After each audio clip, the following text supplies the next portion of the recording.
because we've had some technical issues with the web radio. But hopefully that's a positive change. I think it's a more common and an easier channel for a lot of our listeners to join us on YouTube. So that's the silver lining behind the dark cloud. And I also want to commence with an apology for the delayed start today. This was due to some personal reasons that we had to travel to Anuradhapura from Ingiriya for some treatment, and despite all that, we are now prepared to commence the sermon. So without any further ado, let us begin. If you have any issues with the stream, please do drop a comment either on Skype or on YouTube. This reminds me of the old days when these sermons used to be streamed on YouTube, and I will be able to pick up messages in case there are any issues affecting the quality of the audio stream. So either on the Skype chat group or via the YouTube chat feature, please let us know if there are any issues that are affecting your audio quality. Okay.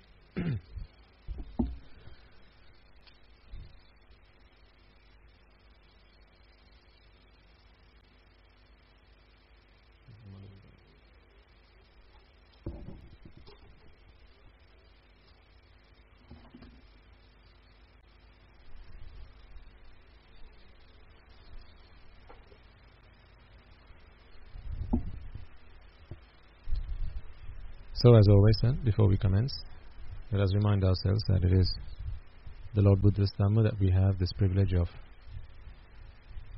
discussing, reflecting on, contemplating on and comprehending for the purpose of our salvation from samsara. Bearing that in mind, let us all pay homage to the Lord Buddha before we commence the sermon.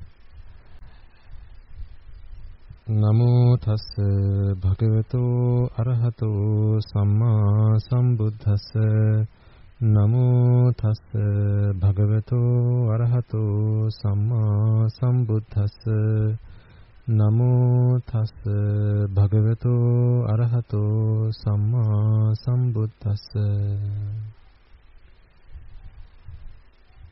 And also before we commence, let us take this moment to Let us take this opportunity to invite all the devas, brahmas, spirits, demons and the dead, our ancestors, those who may have predeceased us, beings who will most certainly have been our relations in one way or the other through our infinitely long journey in samsara, those beings who may have been our mothers, fathers, brothers, sisters, uncles, aunts, nephews, grandparents, so on and so forth, perhaps our friends, teachers, anyone who might have helped us, supported us, assisted us in any way, shape or form to better our lives, to live in, to have a comfortable livelihood in whatever shape or form they might have contributed towards that. It is now an opportunity for us to provide them with this gift of Dhamma. So let us take a moment to invite them. May they join us wherever they may be. If any of them have been born in the woeful plains, may this present to themselves an opportunity to acquire good merit in order that they may be able to redeem themselves from those woeful plains. May those beings who have been born in the blissful plains, as well as those who will today find the opportunity to be born in the blissful plains by rejoicing in this meritorious deed, may all those beings born in the blissful plains be able to listen to this Dhamma, reflect on it, contemplate, comprehend, and be able to redeem themselves from the shackles of samsara by attaining the supreme bliss of Nibbana. So now, as I make this invitation, I request you all to join me in your hearts and in your minds, let us extend this invitation now to all those devas, brahmas, spirits, demons and the dead, wherever they may be. Let us open up this venue so that they may join us, and with all our heart invite them to join us to listen to this sermon, witness this meritorious deed, rejoice in those merits and attain the supreme bliss of Nibbana. Samanta Chakravalesu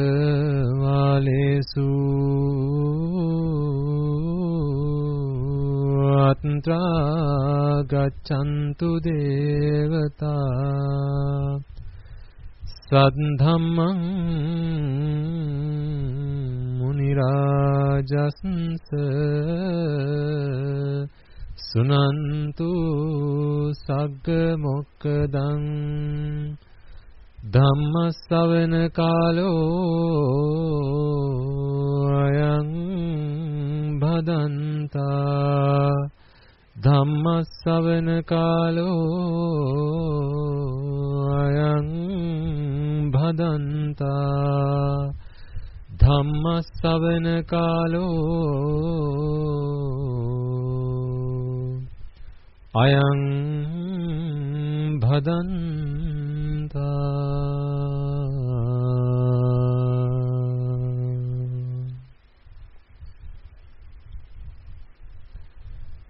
Also, before we commence, let us take a moment to remind ourselves that in this infinitely long journey that we have come through in samsara, countless other times we may have been born, and countless other times we may have only had ignoble, immoral associations. And therefore countless other times those immoral, ignoble associations defiled our minds with raga, dvesha, moha, desire, aversion and delusion, blinded us with avidya and tanha, ignorance and attachment, and having done so, countless other times we may have offended, abused, slandered and desecrated the noble ones, the Aryas, as well as the Buddha's ministry, the Sambuddha Shasana. For any words, actions or thoughts of abuse, slander or desecration we might have directed towards them, either knowingly or unknowingly, such abuse, Aryapavada, may today hinder and block our progress in the Dhamma. So, prior to us commencing, let us all take a moment to remind ourselves that this is most certainly the case in the lives of all of us in this infinite long journey in samsara. Let us be modest enough to accept that, and having accepted that, let us all take a moment to seek forgiveness from all those noble ones. May they have the kindness in their hearts to forgive us. And then finally, before we commence this sermon, let us all make a firm resolve that through the course of this very sermon, if there are any gaps in our understanding, in our knowledge, in our comprehension, which keep us from achieving those noble attainments of Sotapanna, Sakruddhagami, Anagami and Arahat, may through the course of this sermon, such gaps be fulfilled. If there are any gaps in our understanding, in our knowledge, in our comprehension, may through the course of this sermon, such points of Dhamma be expressed, and may we all be able to attain the supreme bliss of Nibbana. So with that firm resolve in mind, I invite you all to prepare yourselves to listen to this sermon.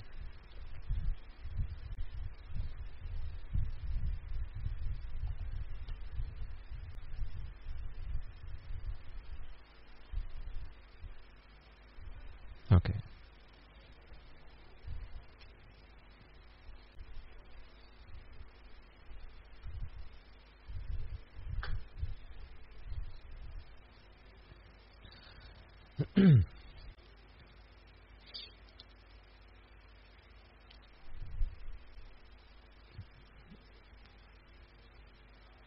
Rather peculiarly, I'm actually once again sat in front of a laptop without an audience. It brings back incredible memories, I must say, of those sermons that we used to do a long time ago, either in the monastery or perhaps when we were back in the UK. And it's I think it's a really stark reminder of how everything that we come across is cyclic. Everything goes round. What goes round comes around, as they say. So this is quite interesting, and it is also a good opportunity for myself, I must admit, to consider for myself where I am on my practice in the Dhamma. Not for any other reason, but perhaps there are, these are blessings and opportunities where, for all of us, we can test how much we may be attached to certain things. For instance, perhaps this is an opportunity for me to check for myself if I'm attached to having an audience in front of me before I'm prepared to do a sermon. Because quite clearly that was not the case when I used to start these sermons. I really didn't have any audience apart from a machine that was staring back at me as I was doing at it. And we're back to where we started, and I'm really quite pleased that I feel just as relaxed and at peace and quite comfortable, actually, that I'm able to do this sermon just looking at a blank computer screen, which I'm sure is going to throw up a screensaver in a moment, and to continue this sermon. So this is a good opportunity for me to check myself.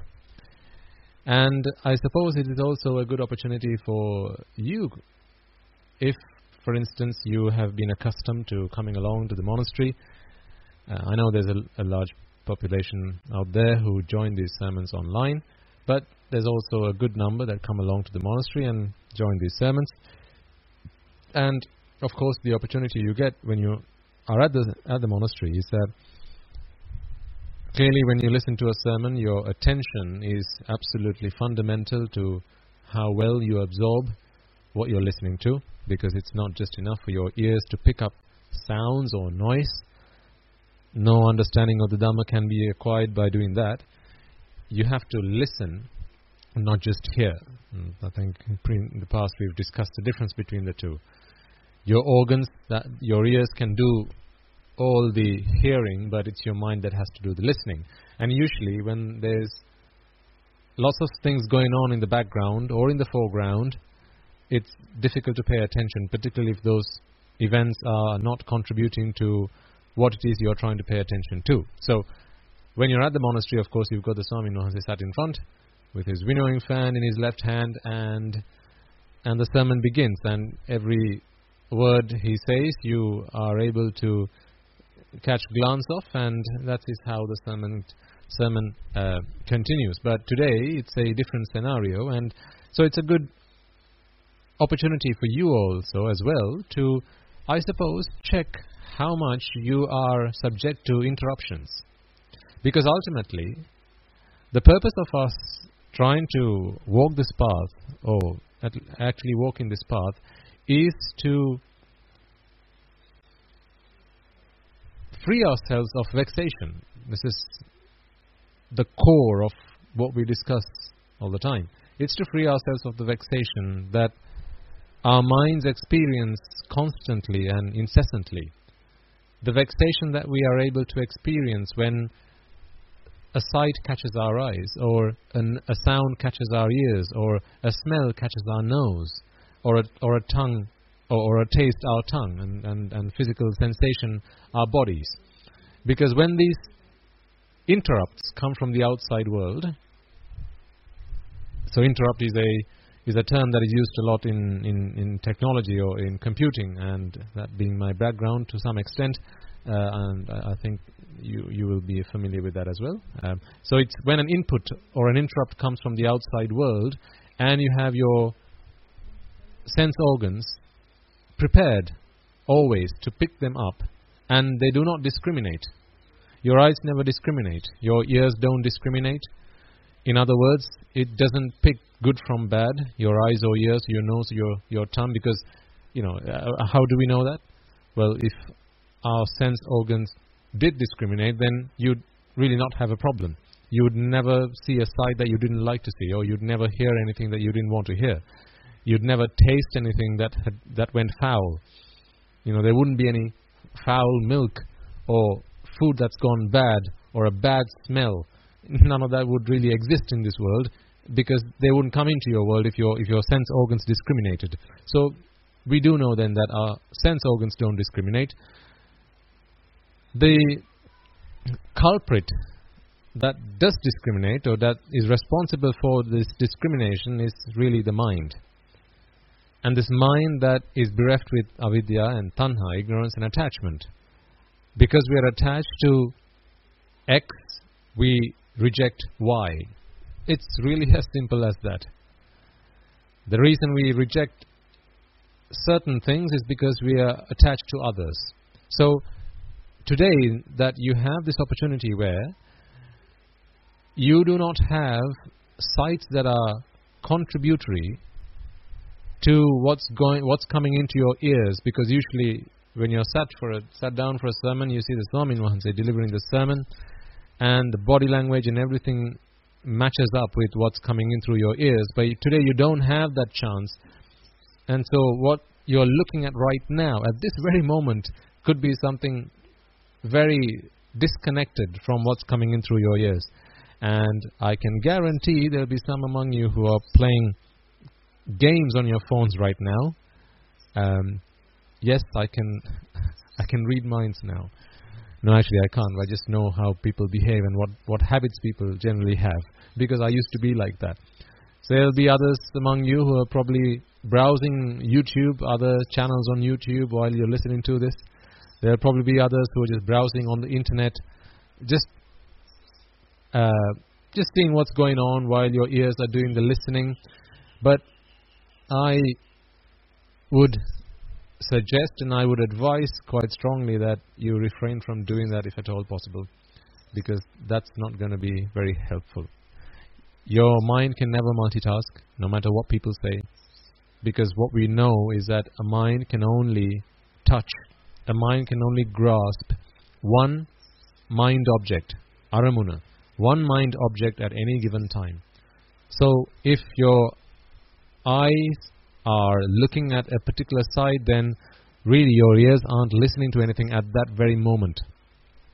Thoughts arise and pass away, or chittas arise and pass away many hundreds, if not hundreds of thousands of times a second. This is why we don't see we can't distinguish between one chitta and the other.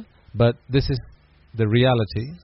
Many hundreds of thousands of chittas arise and pass away at any given moment, or within the course of a second, and every chitta takes on a mental object, an aramana. Every chitta takes a mental object, but it can only take one mental object. It can only focus on one thing at any given time. So despite whatever people say, you should be good at multitasking, well, really, the mind never multitasked. It just cannot do that, and it never will do that. So if what you're trying to do is to pay attention and trying to get the most of this sermon, then try and remove all those distractions and pay attention as best as you can, particularly because today you don't have the visual element. Okay? Right. So we began with our talk about vexation, and if you've been listening to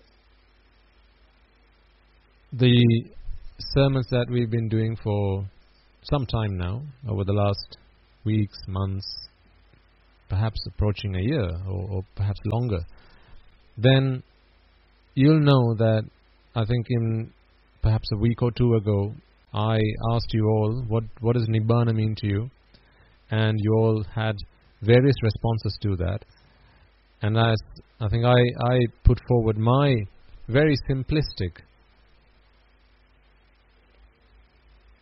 view of what Nibbana is, interpretation or definition of what Nibbana is, and to me it is where the mind is void of all vexation.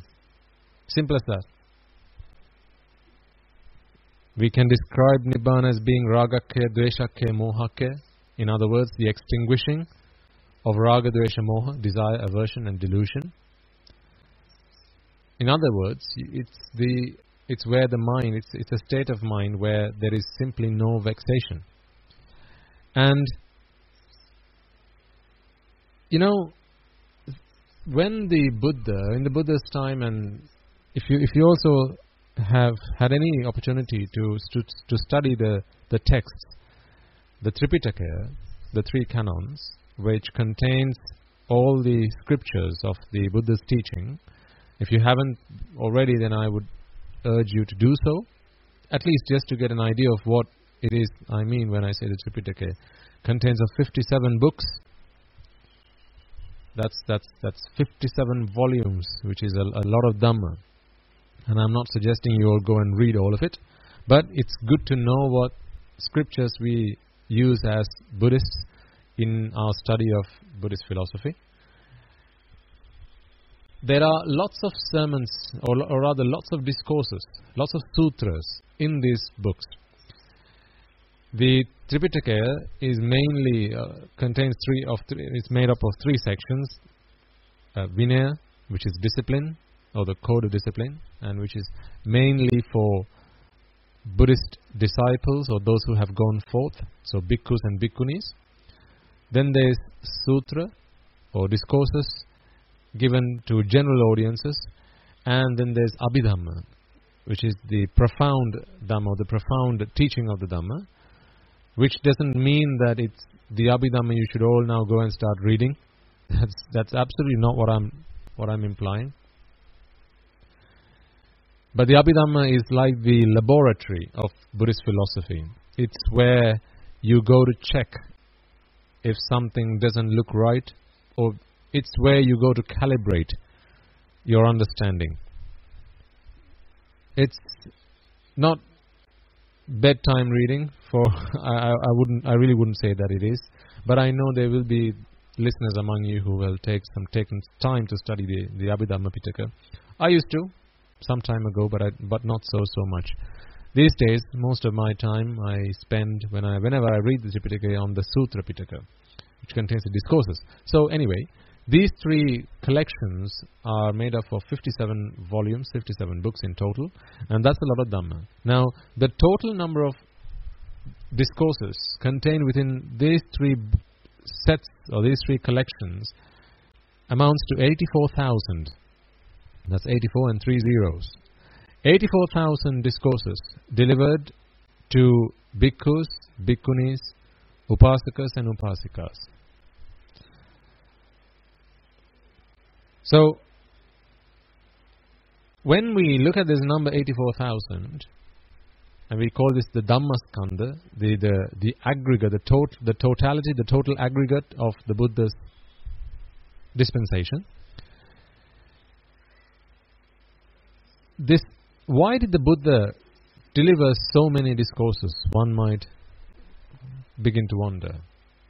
Because if you think about it, when the Buddha delivered his first sermon, Dhammsakpautum Sutra, or the turning of the wheel of Dhamma, this his first sermon delivered under the Bodhi tree after he had attained, after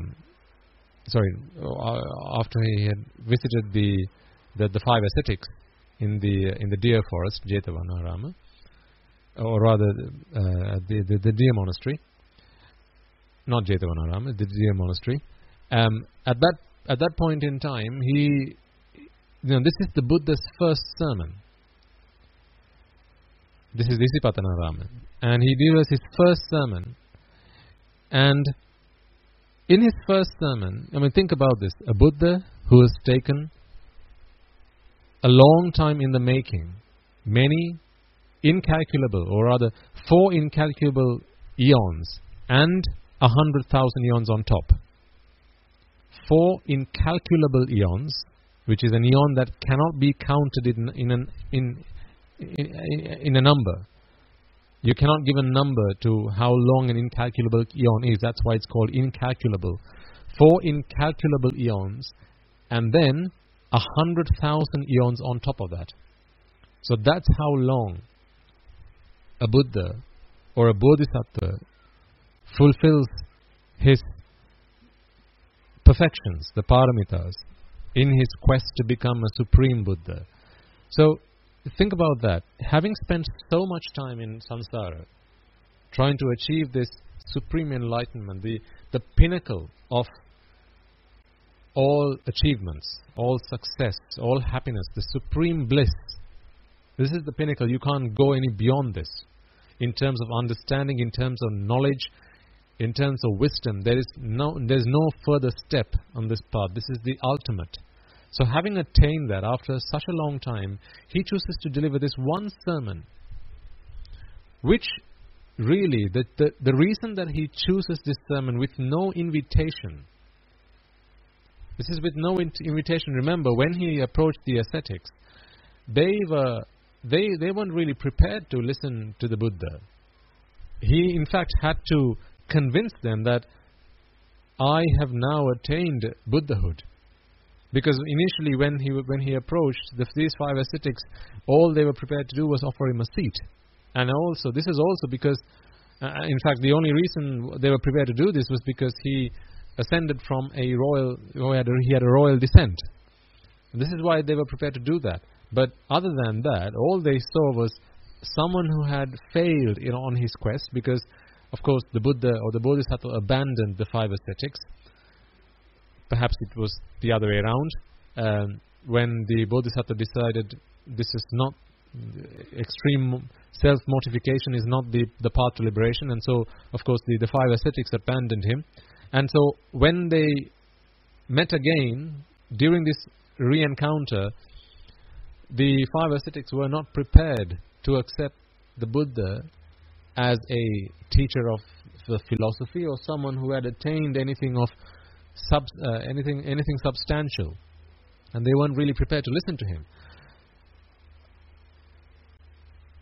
So they, and in fact, they had no understanding of the Buddhist philosophy. All they knew was the path to happiness is self-mortification. So during such a circumstance, or in these circumstances, you can imagine that the Buddha did not receive invitation, or he did not receive an invitation to deliver the wheel-turning discourse, the Dhammsakpautham Sutra Deshana.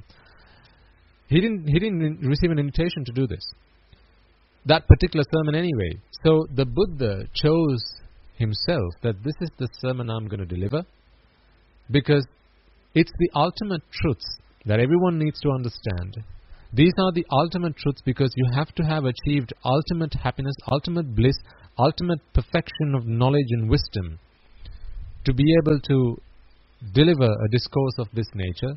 And having realized this for himself, he chooses to deliver this sermon. Now, that's not to say that other Buddhas have a different choice, because every Buddha or every Bodhisattva that attained Buddhahood, the first sermon that all Buddhas in the past and in the present have delivered and will deliver is always going to be the Dhammsakpautham Sutra Deshana. It's the Dhammsakpautham Sutra, or the wheel-turning discourse. That's always going to be the case, because it's within this discourse that he expounds the 4 noble truths. These 4 truths that cannot be discovered by anyone else. Not invented, discovered. And we've talked about the difference in the past, where you invent something that does not exist, but you discover something that has faded over time, that has disappeared over time, and it just needs discovery. So this is what the Buddha does. So he chooses to deliver this sermon, and in this sermon he summarizes the path to Nibbana.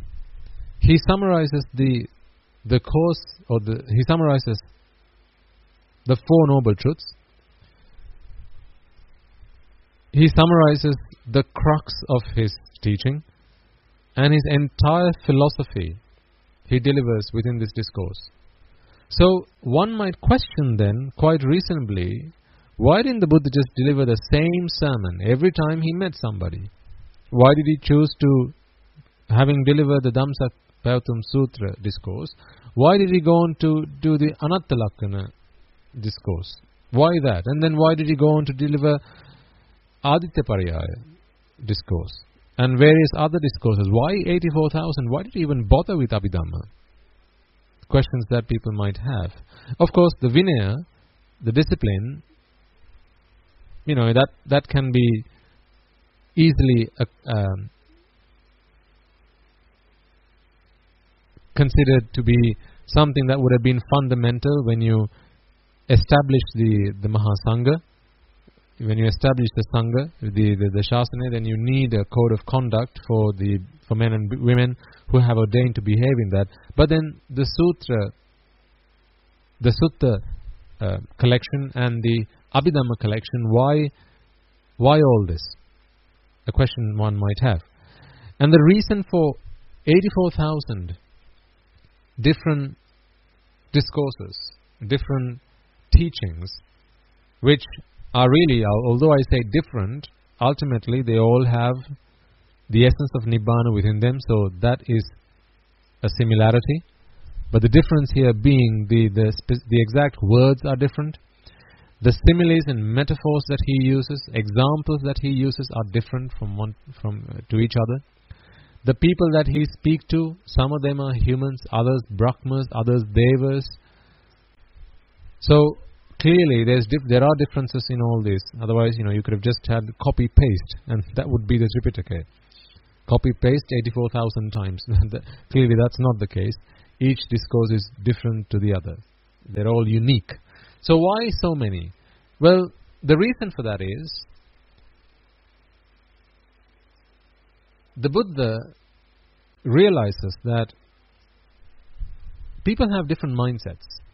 When I say people, of course that might just imply humans, but sentient beings, Devas, Brahmas, spirits, demons, humans, all these sentient beings, they all have a different mindset. And it's a different mindset which is able to absorb the teaching. It's the same teaching, but in a different way to each other. Now, an example of this might be, for those of you who are currently in schooling, or perhaps you've been in schooling, or perhaps in some kind of training programs or whatever, you'll know that there are lots of different types of teaching. There are lots of different techniques involved in teaching. Some are more tactile. Others use auditory learning. Others more visual. And if you also think about it, the same subject is taught by different teachers. Now, if you take tuition, for instance, either in Sri Lanka, where it's quite popular, or perhaps in other countries, it's the same curriculum, but taught differently in different schools, by different teachers, as well as different tuition masters. You'd learn the same things. It's the same elements, it's the same content, but examples are different, the metaphors are different, and therefore the way that one is able to absorb this teaching is different. Because one might come from a farming background, right? So these are some of the reasons that why the Buddha had to deliver so many different discourses. Some of the people who approached him came from farming backgrounds. Others were Brahmins. Others were cleaners. Others were royals. And there were others who were workers or laborers. So people who came from lots of different backgrounds, and therefore what they were familiar with was different. Because of the variety in their background, or rather the variety of their upbringing, the variety of their livelihoods, they were fully accustomed with what their livelihood was. They were accustomed with their culture, they were accustomed with their lifestyle and the way of living. So what the Buddha did was, he delivered the Dhamma in a way whereby he used examples, similes, metaphors, which these listeners or these people who approached him were already familiar with. And therefore, if one might come along and he's, let's say he's a royal, then the Buddha might use an example of how guarding the mind is like guarding the royal palace, for instance, or perhaps the village for which, or the village or the town or the country for which that person was held responsibility. And he used examples which people that came to him were familiar with. And what he did was he related the Dhamma in a way that the people who came to him were able to understand by doing this. So he was very intelligent, he was very wise, and he was very witty in delivering sermons in such a way. Now, also it meant, what this also meant was that 84,000 is coincidentally also the number of different types of mindsets that people have. Now, this is not something that you and I are able to count and gauge. You know, we're not going to be able to count, here's one mindset, here's a second, here's a third, and so on and so forth. But it's something that makes absolute sense. So the Buddha in his sermons, in his 84,000 preachings that he gives, they're all directed towards a particular kind of mindset. So, for instance, when a Brahmin approaches him, and the Buddha, being able to scan this person's intellect, this is a power that the Buddha possesses, and no one else does. Indriya paro pariyata jnane. So the Buddha is able to look into this person's faculties, not the eye, ear, nose faculty, but Shraddha, Virya, Sati, Samadhi, Prajna, these faculties.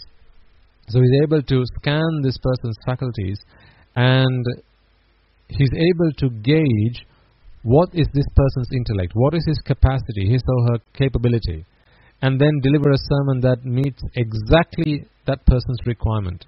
Okay, so the Buddha is now able to introspect, or rather extrospect, these people's mindsets and gauge the type of sermon that's required, the Dhamma contents that's required for this person to understand the teaching. So, therefore, we are able to come to a reasonable assessment that there were 84,000 different types of mindsets out there. Now, that's really a lot of background information there, but there's a reason why I bring this point up. And the reason I bring this point up is, when we walk the path of Dhamma, you start listening to sermons, you start listening to lots of sermons, and you listen to even more sermons. Sermons sometimes from the same people, sometimes it's from different people, sometimes it's from lay people, other times it's from monks. It doesn't matter, but when you start listening to sermons and when you start to observe and study and analyze the Dhamma, there's going to be a point in your lives, and for some of you, you might have already come across this point. There's going to be a point whereby the Dhamma is just going to click. It's going to make sense. You're going to hear a teaching. You're going to understand it. It's going to make perfect sense. And through conviction, what I mean by that is, no matter who comes and rejects your belief, no matter who comes and challenges your belief, because you have come to it through conviction, through pure understanding, you are steadfast in your understanding. That cannot be shaken. Your faith, your conviction cannot be shaken. So that's going to happen at some point. When that happens, it's at that point you need to be clever enough to know that whatever sermon that you listen to, whatever discourse that you were listening to, whatever doctrine or part of the doctrine that you were listening to, well, of course, it was all delivered initially by the Buddha. This is the source of the Dhamma. The Buddha Dhamma does not come from anywhere else. It has to come from the Buddha. So no matter who you've been listening to, that is the discourse, that is the teaching, that is the sutra that the Buddha expounded to match your intellect.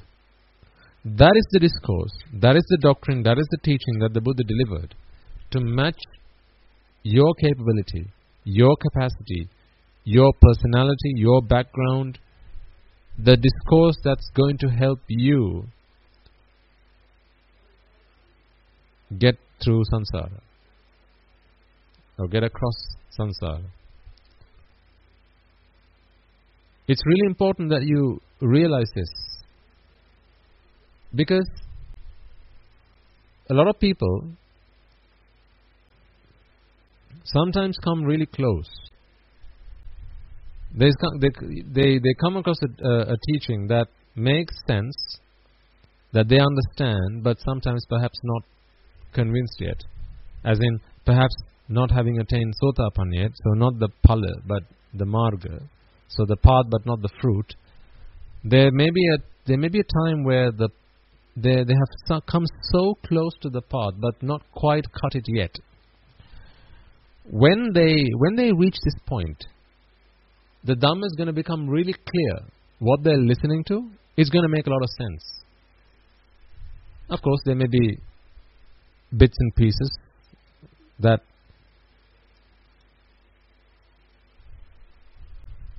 one might be unsure of, but the core teaching is going to be very clear, and it's going to make a great deal of sense.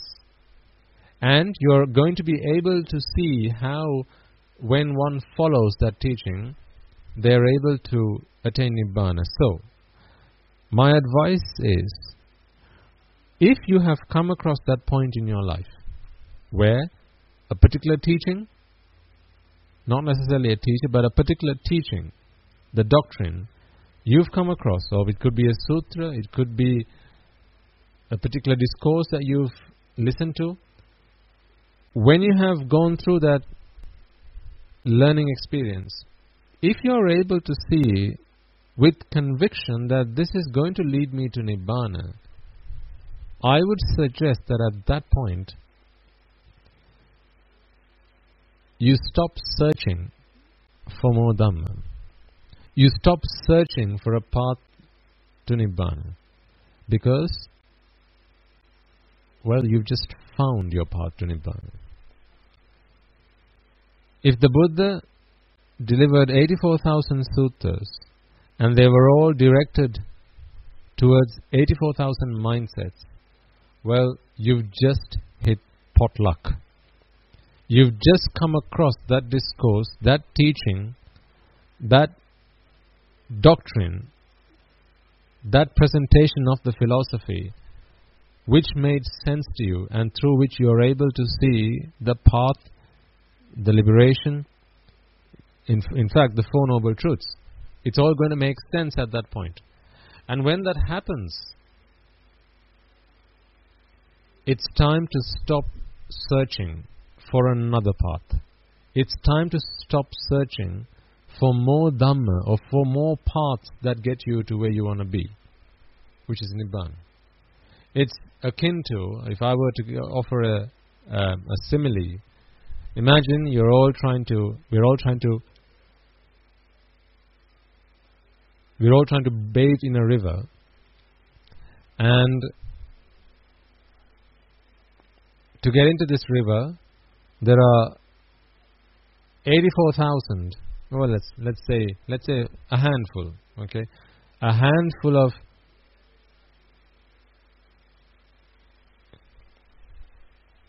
entry points into this river, then once you've come across one, and you can see that this, it could be a staircase, or it could be some steps even. If you can see that this path is going to get you into the water, then I suggest you stop looking for another path. Because you're going to ask yourself, what am I here to do? Am I here to uncover all the paths there is to get to the river, or am I here to bathe in the river? Which of these two am I here to achieve? If it is that you're here to find all the paths that one could take to get into the water, then, of course, keep looking. Keep searching. And you may find other paths. Some may look like the real thing, but they can be elusive. You might get lost. But if the purpose of you being here is not to find lots of paths to get into the water, if that's not what you're looking, and your purpose is really simply to bathe because you want to wash all the dirt on your body, you want to cleanse yourself, if that is your purpose, then I suggest as soon as you found one path into the water, you stop looking for another. If you don't, here's what can happen. And the reason I bring this point up, in this sermon particularly, is because I'm beginning to see and witness, and through sometimes experiences that our listeners come and share with us, that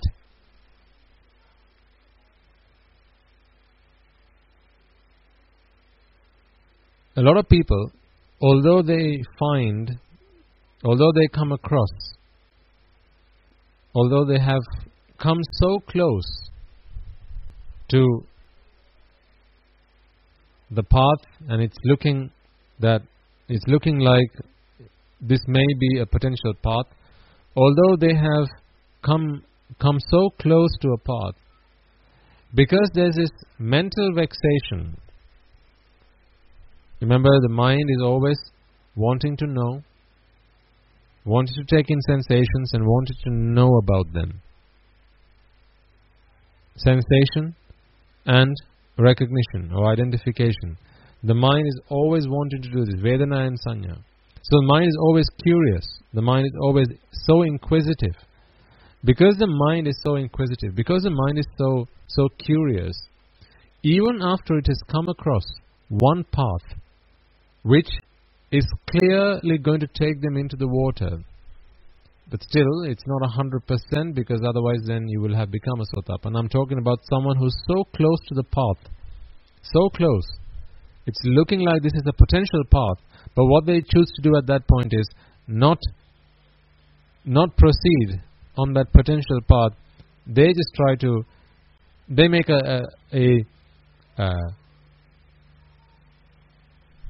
they perhaps mark, they put a marker, a landmark, where they've just discovered this potential path, and what they do is they go looking for another. And the reason that you go looking for another is because you have forgotten your purpose. Because if your purpose is to bathe, then for all the time you're going to be spending looking for other paths. And if while you're trying to bathe is because you've got dirt all over your body and it stinks, well, for all the time you're going to spend looking for other paths, well, you're just going to continue to be dirty. You're going to continue to stink. Have you forgotten that? Have you forgotten that? What is this dirt I'm speaking of here? Desire, aversion and delusion, raga, dvesha, moha. Ignorance and attachment, avidya and tanha. It's because of these defilements, these cankers, that we keep suffering in samsara, with every chitta that arises and passes away, we are in a state of suffering. It's because of this. It's because of raga, dvesha, moha. Now, if eradication of raga, dvesha, moha can only be achieved by bathing in the water of Dhamma or the river of Dhamma, then you have to get into the water. Having found a potential path,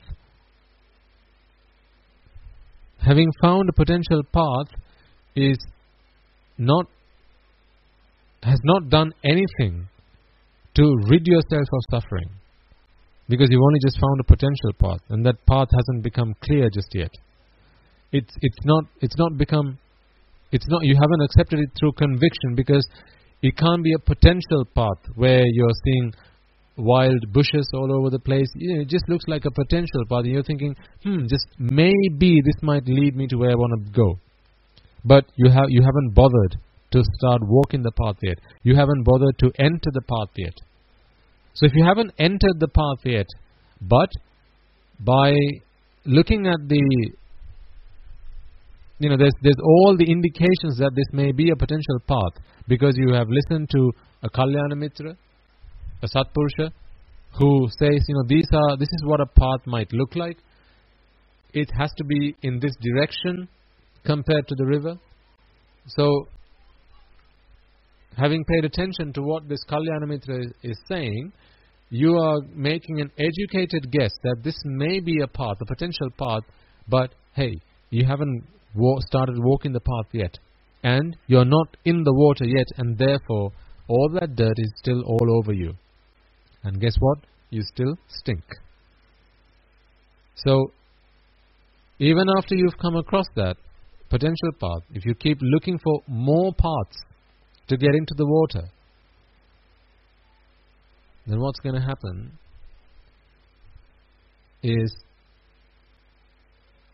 you may get lost. And let's say you go looking for another path. The first path looked potentially obvious, or rather looked like a potential positive, but you go looking for another path, and you do find another potential path, but you start walking down that path, and halfway down you realize this is just a dead end. This is not going to get me to where I want to go. I'm just going to get lost. And sometimes you might have to then trace your steps back all the way. So if you've gone down a long way down that rabbit hole, then you're going to have to come a long way back. And here's the even worse danger. Here's what's even more dangerous. You might then also trace your steps back to the original, the place where you came across the original potential path. And, well, now you're back. A lot of wild bushes have grown. There's a lot of overgrowth, and that it's the same spot you've come back to. But because of all these bushes, because of all the overgrowth, the path is no longer clear. What looked clear last time round you were there is no longer clear. So what you've just done is you've just sacrificed a potential path, and you've now just lost everything and gained nothing. This is so applicable in trying to get to Nibbana. This simile is so applicable, because what a lot of people do is when they have seen a potential path, in other words, it sounds like this is the path to Nibbana. You're seeing all the right evidence, having listened to noble ones, Aryas, and they're explaining that these are the signs of the path, and you can see from the people that give these sermons, from people who talk about the path, that it looks like they have actually traveled down the path, because they have eradicated raga, dvesha, moha, at least to some extent. When that's becoming obvious, then I think it's safe to say, stop looking for another path. Because you just might have come across the discourse that the Buddha gave for people of your mindset. So if that discourse, if that doctrine is number 36,524, remember there's 84,000. So if you just come across 36,524, that's just a random number by the way, then that was the doctrine that the Buddha delivered for you, for your mindset.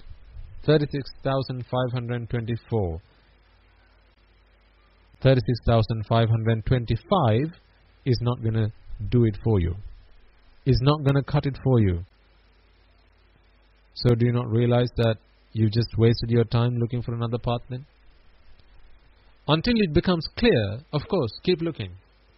There's no qualms about that. I have no qualms about that, and I would even encourage you to do that. But once you have come across the right path, what at least looks like the right path, I say take the courage. Pick up your guts and enter the path.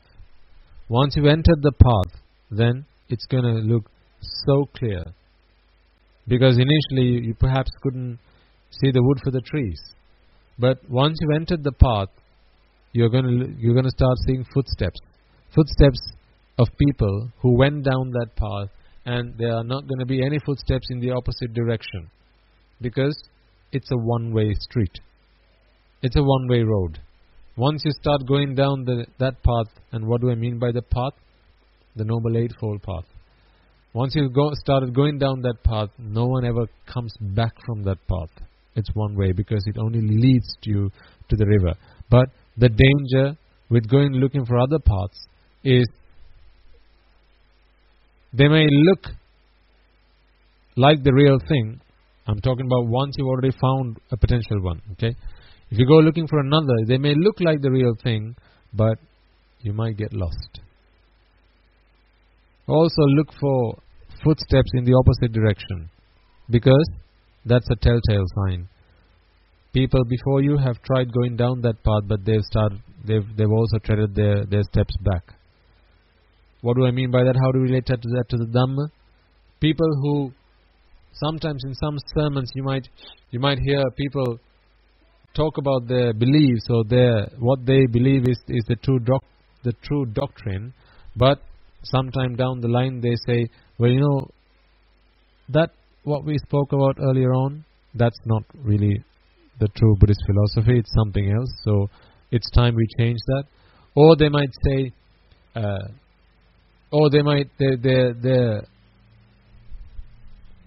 the way they conduct themselves might change.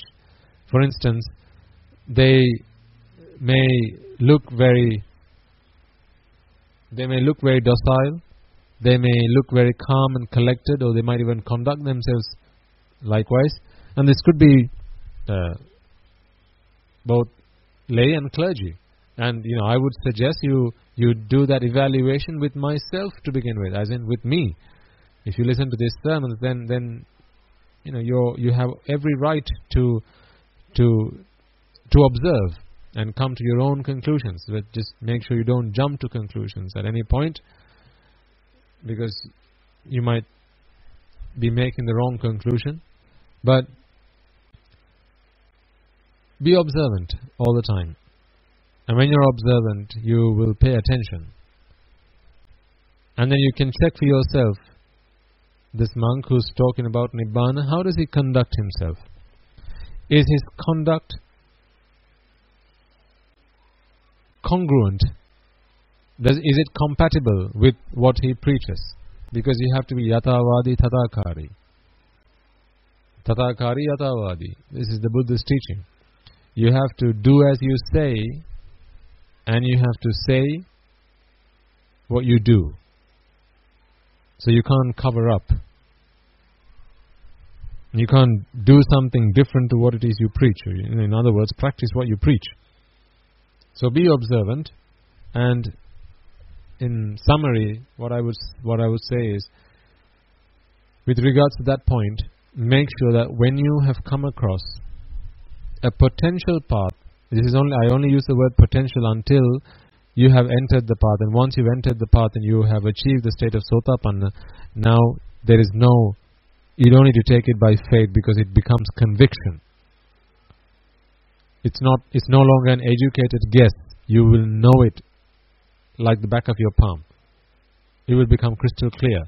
So until you have attained the stage of Sotapanna, in other words, until you can see that a particular path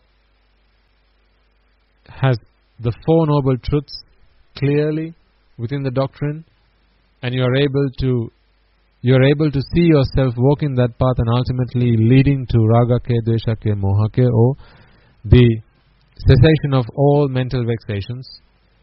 Until you are able to make that judgment for yourself, there's nothing wrong in keeping looking, in keeping an eye out for other potential paths.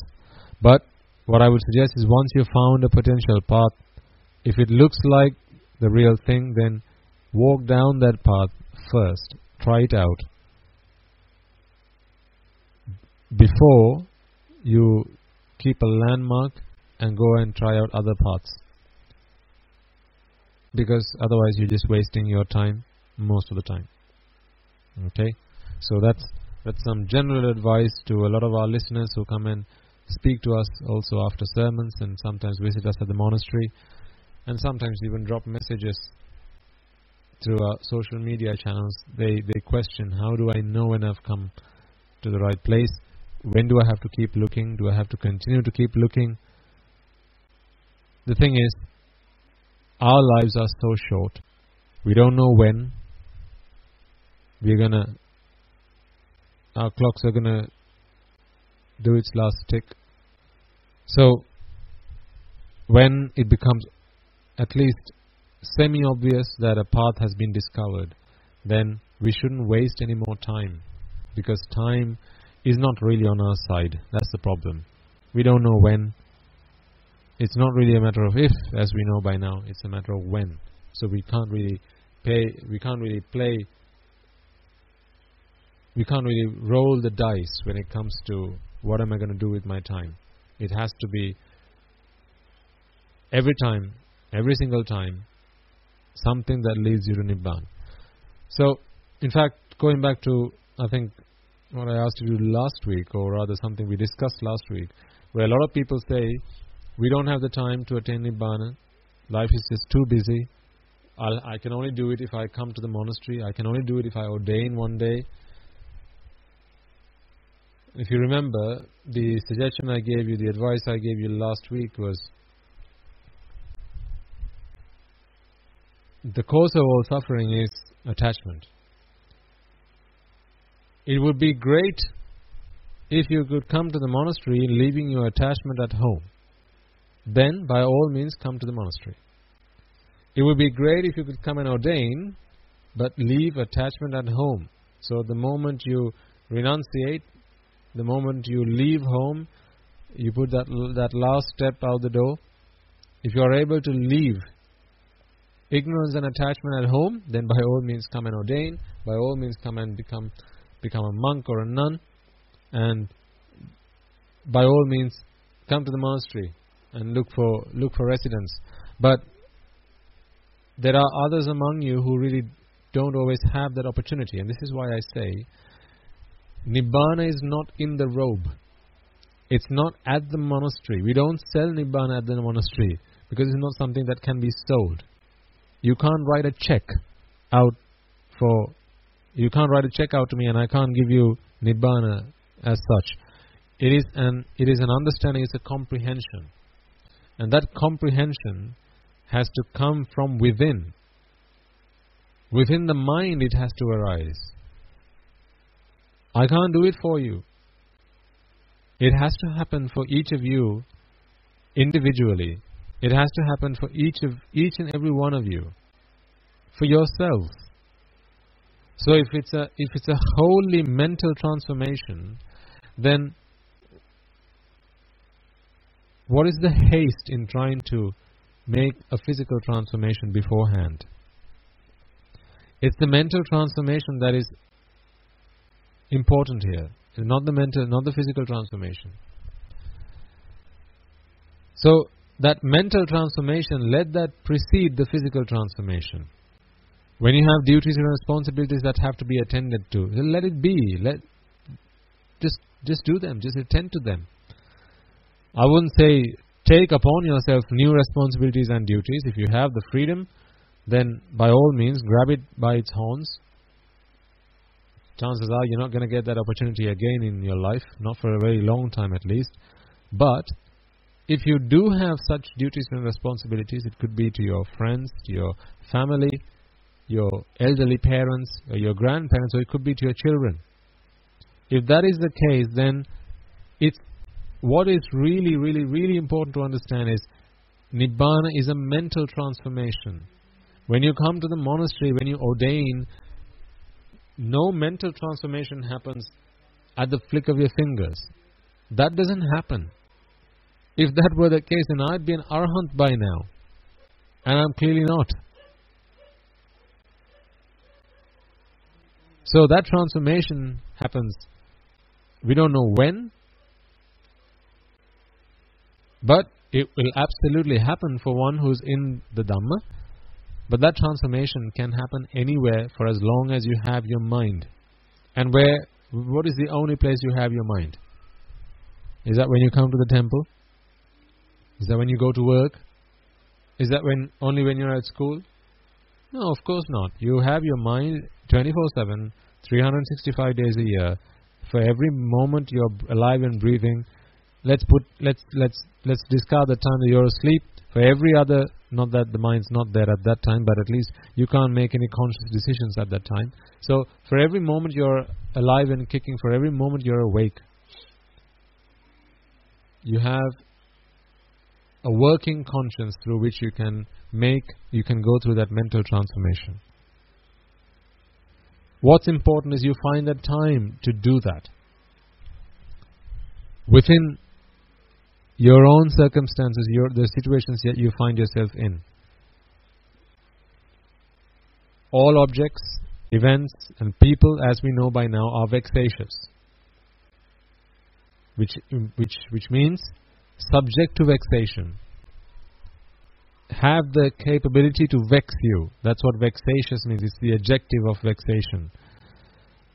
It has the capability to vex you, or the potential to vex you, but there is a requirement that has to come from your side, and that is attachment. Only if you are attached can worldly things and people and objects and events vex you. If you have zero attachment, if you have zero ignorance, then nothing in this world can vex you. It's like if you were to ask, can water drown you? What might you answer to that? What might be your response? Can water drown you? Is water drownable? I don't know if that's even a word. Can water be drowned in? Well, it depends who you ask. If you ask an ant, then the ant's gonna go, well, absolutely. If you ask a toddler, then the toddler's gonna go, absolutely. But what if you ask a fish? How can you drown a fish in water?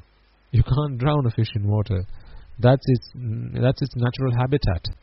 You can't drown a fish in water. So, what does a fish have that an ant doesn't? Or what does an ant have that a fish doesn't?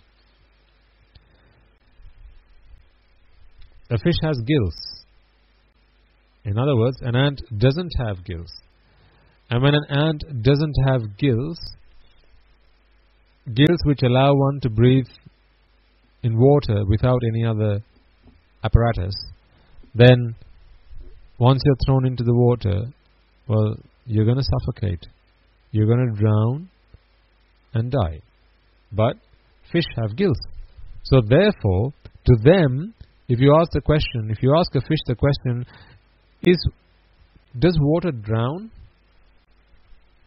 Is water drownable? Then a fish is going to go, no, it's not.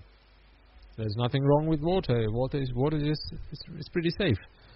But if you ask an ant the same question, if you ask a toddler, if you ask someone who doesn't who cannot swim, then they're going to say, "Oh, well, absolutely," and therefore they have to be careful. So, similarly, for all of us who have ignorance and attachment in our minds, all worldly objects, people, and events are vexatious. In other words, they have the capability to vex us just as much as the water has the capability to drown you, but you either have to have no gills or you should be unable to swim.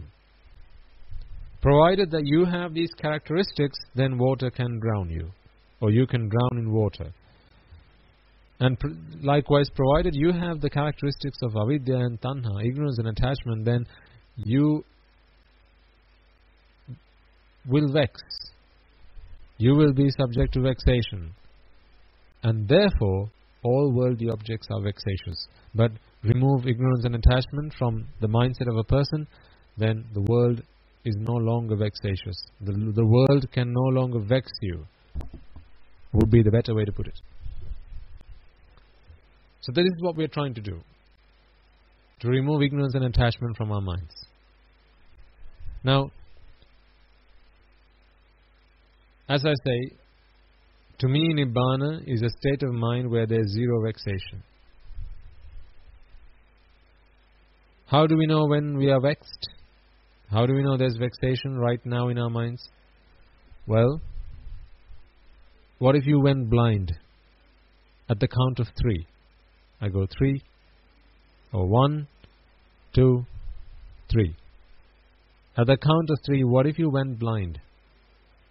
You haven't shut your eyelids, you have your eyes fully open, but you've just gone blind. Everything's just dark, pitch black. How would you feel then? Would you start to cry? Would you start to get all agitated? Would you start to go into a state of mental turmoil? Would you start calling for your mother? Would you start to run crazy around the house? Then, well, clearly you've gone, you're in a state of vexation. You are vexed.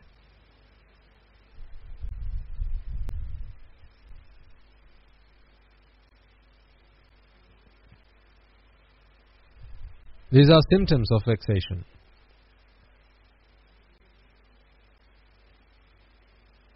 And the reason for this is because you still are wanting to know, wanting to sense and wanting to know what's going on in the outside world. And as we've discussed in the past, we have these 6 organs: the eye, ear, nose, tongue, body, and the mind. It's the mind that begins this whole malaki, if you like, because the Dhamma has to come from somewhere. This is a mental object that has to come from somewhere. Someone says chocolate cake. Now that thought comes into mind. Imagine you've never seen chocolate cake in your lives before. These words, just hearing the words, it's like, for instance, say you've gone to the zoo. Now, the reason you go to the zoo is you like to watch animals. So, as you enter the zoo, you have already decided that animals in the zoo are worth looking at. And isn't that why you've gone into the zoo? You even bought yourself a ticket. You have decided that animals in the zoo are worth looking at, and you are even willing to pay for it.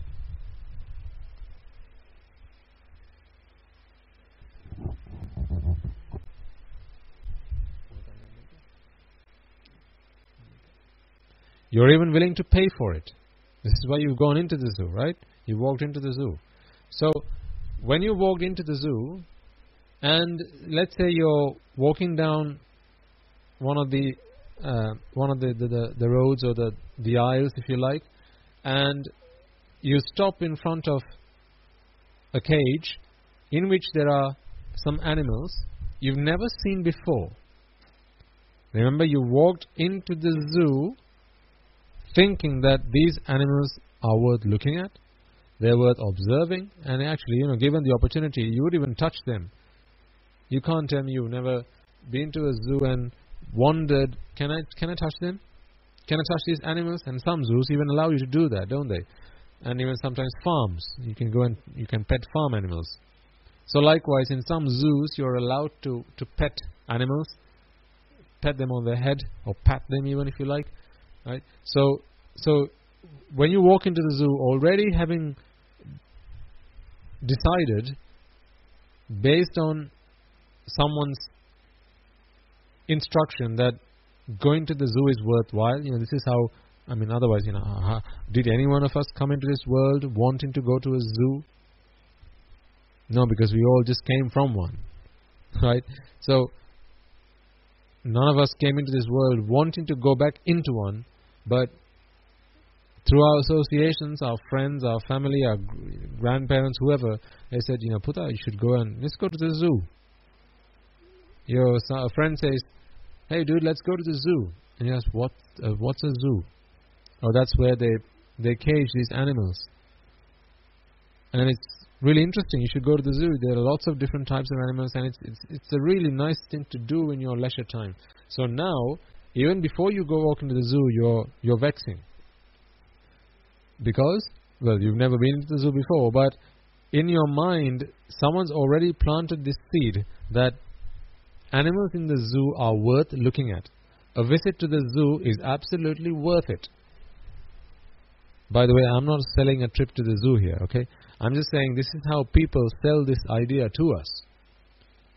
You have to go to the zoo before you die. And if you go on things like TripAdvisor, if you use those websites, and you go somewhere and you want to while away some hours while you're there, generally the national zoo in whatever country or that you visit will generally feature in the top 10 or so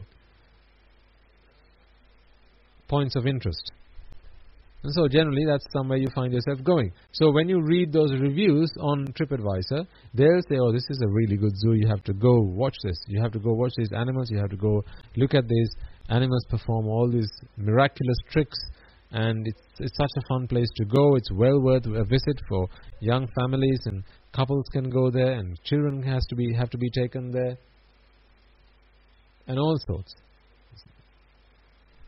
And all sorts. So you take their instruction and you go to the zoo.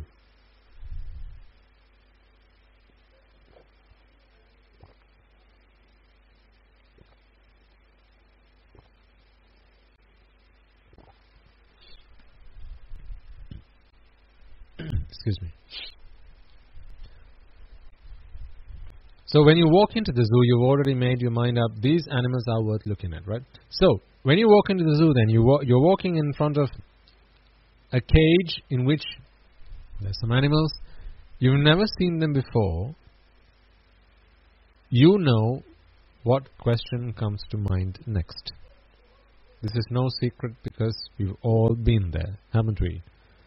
What question comes to mind when you see an animal? In your mind you're thinking, yes, going to the zoo is so interesting. I'm really curious what animals are there.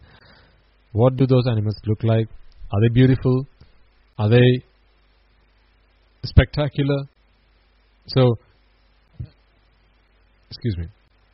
When you've walked into the zoo and you've seen some animals caged, you've never seen them before, what question comes to mind? Well, as I have said in the past, the answer is in the question. What question comes to mind? The answer is in the question. What's the answer? Well, the answer is, what is that animal? What is it? What is that animal? So you see, you're vexing. This is wanting to know. Curiosity killed the cat, remember?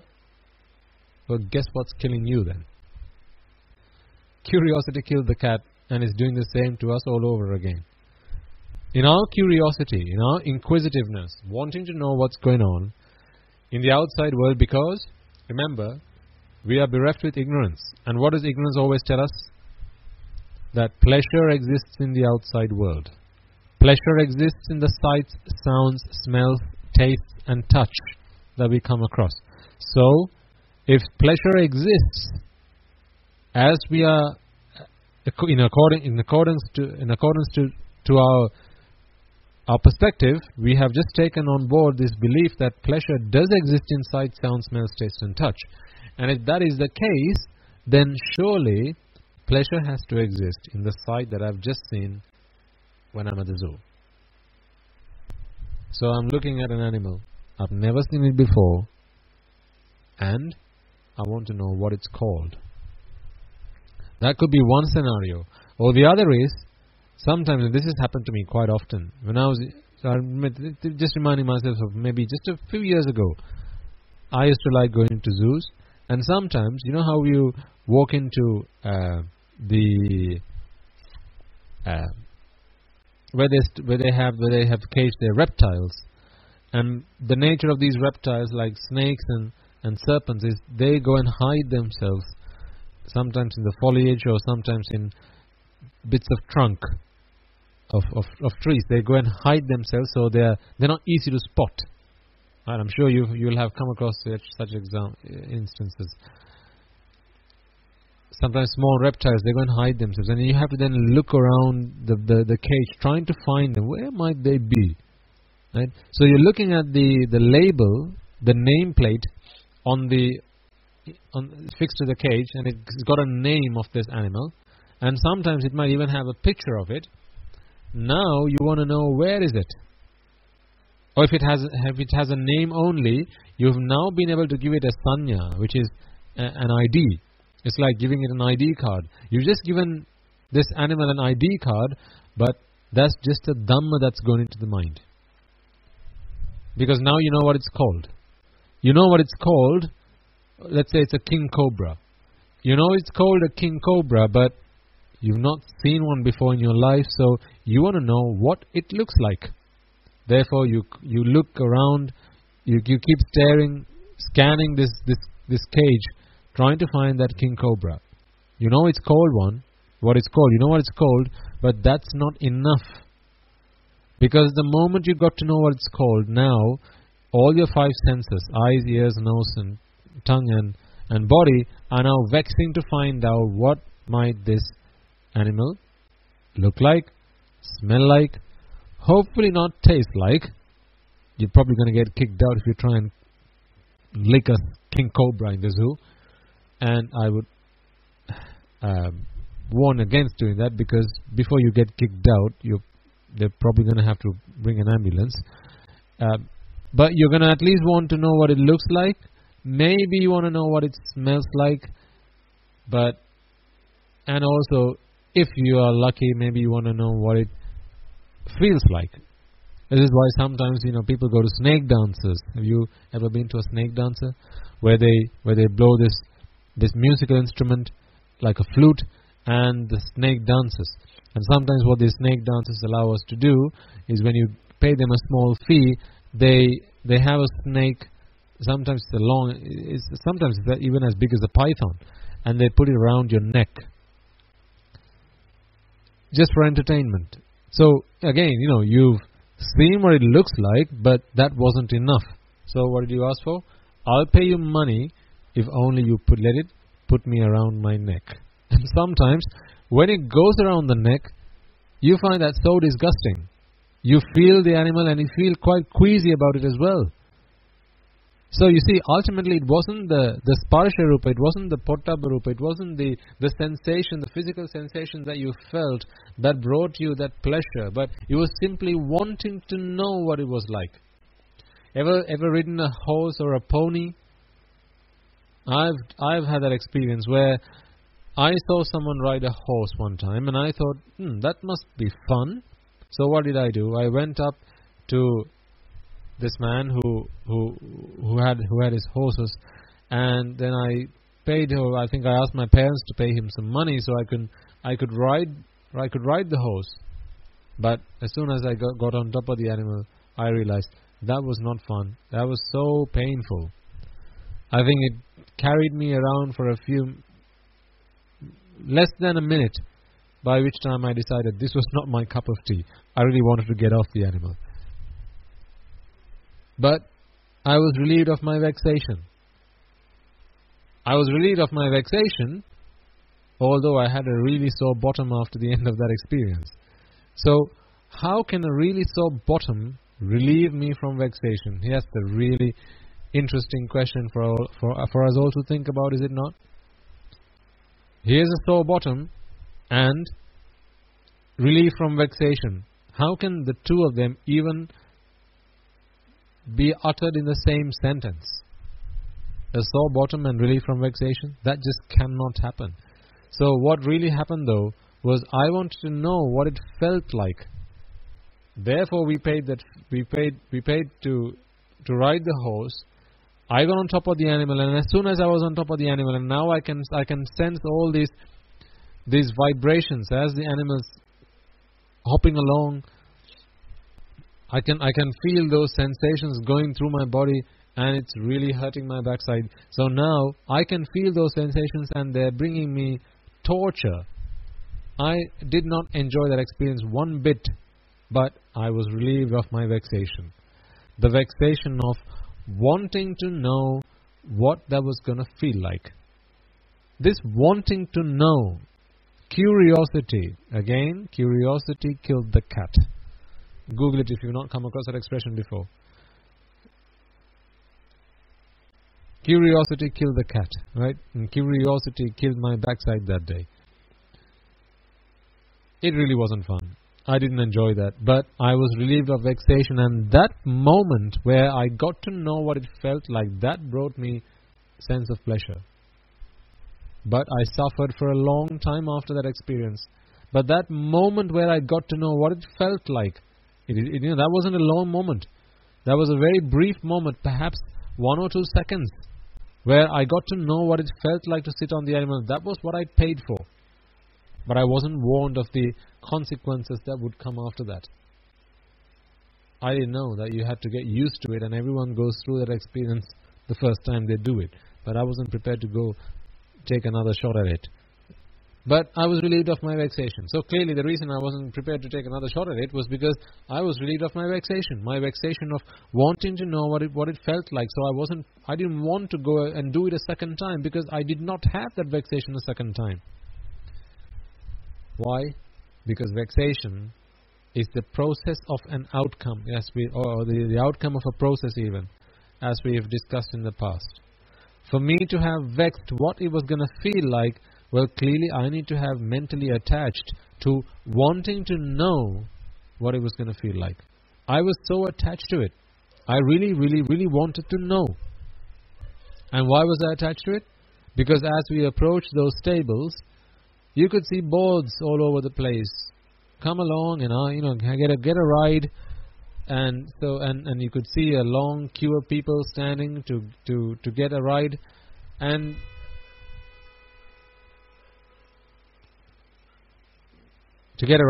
then you're thinking, well, if others want to have a shot at this, then surely it must be enjoyable. But what the really annoying thing is, no one that got on the horse for the first time and had the same experience as I did, got off the horse and complained about it. Everyone kept so quiet about their sore backsides. But I could guarantee that everyone walked home with a sore backside, but no one complained, no one made any mention of it, and therefore you could just see people joining the queue, one after the other, and me like an idiot joined the same queue. So that's what I learned anyway. But today I'm able to reflect on that. Today I'm able to reflect on it and realize that I did enjoy pleasure, but that pleasure was absolutely not in being able to ride the horse. It was not in that. It was in being able to relieve myself of the wanting to know what's going on. And then going back to the king cobra in the cage, or in the tank even, when you're there and you've seen this, if you've never seen a cobra in your life before, you're seeing this name board where it says king cobra inside, do not touch. Sometimes it comes with a warning. I think that's the other interesting thing. What do most people like to touch? Is it things that people are warned it's okay to touch, or things that people are warned do not touch? Usually people want to touch something that says that has a warning, says do not touch. Again, why is that the case? When someone... Think about it, right? When do people oftentimes, when touch a bench, a freshly painted bench, when do most people touch it? Or a piece of furniture that's just been painted, or maybe it's a door or a window pane.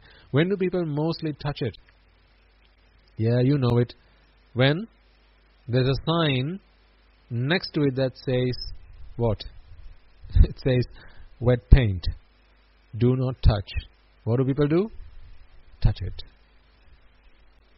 It's incredible, isn't it, how people's minds work?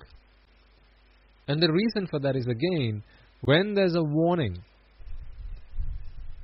this is wet paint, so do not touch. Now, people are curious.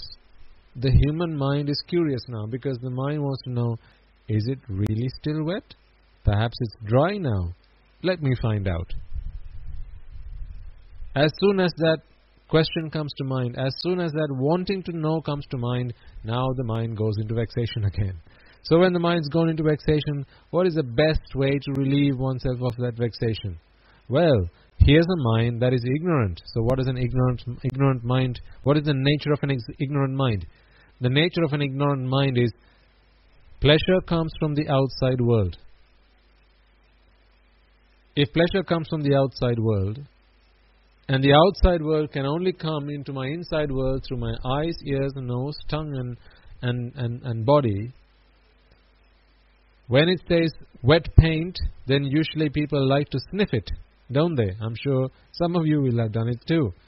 There's wet paint, and what you do, you bring your nose to it and try to sniff it.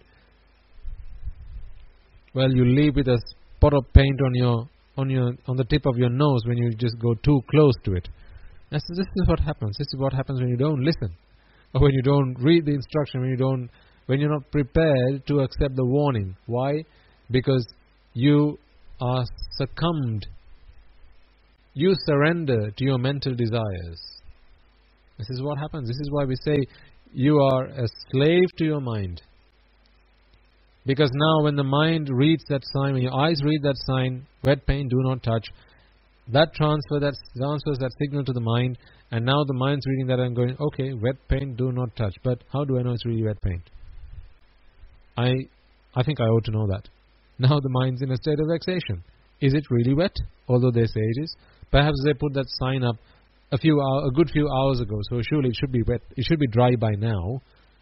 So it really couldn't harm for me to touch it and see if it's still wet. It must be wet by now. Besides, look at it. Yeah, it looks a bit shiny, but looking at it from the side, it doesn't look that wet. Let me bring my nose closer to the paint and see if it's wet. If the paint still smells fresh, then perhaps it's not dry yet. So you moved your nose within an inch of the furniture, and you're thinking, that I'm still not sure. So now it's half an inch, I'm still not sure. Quarter of an inch, still not sure. And then what happens next? Well, what happens at the worst of times is you have a mate or a friend who thinks they're a smartass. What do? They stand behind you and they push you forward. They give a tap on your head, and what happens then is you bang your nose on the furniture or on the door or that bench or whatever, and now there's paint all over your face. Have you just not been relieved of your vexation? But what was the price you had to pay for that? A face full of paint. You might as well have gone face painting. You've now got yourself a face of wet paint, but hey, presto, you've just been relieved of your vexation. Now you know that the paint is still wet. How sad. Seriously, how pathetic is that? Think about it. having confirmed that the paint is still wet, what have you gained from that? Is there anything substantial that you've gained from knowing, from confirming that the paint is wet? Has it given you food to eat? Are you any wiser?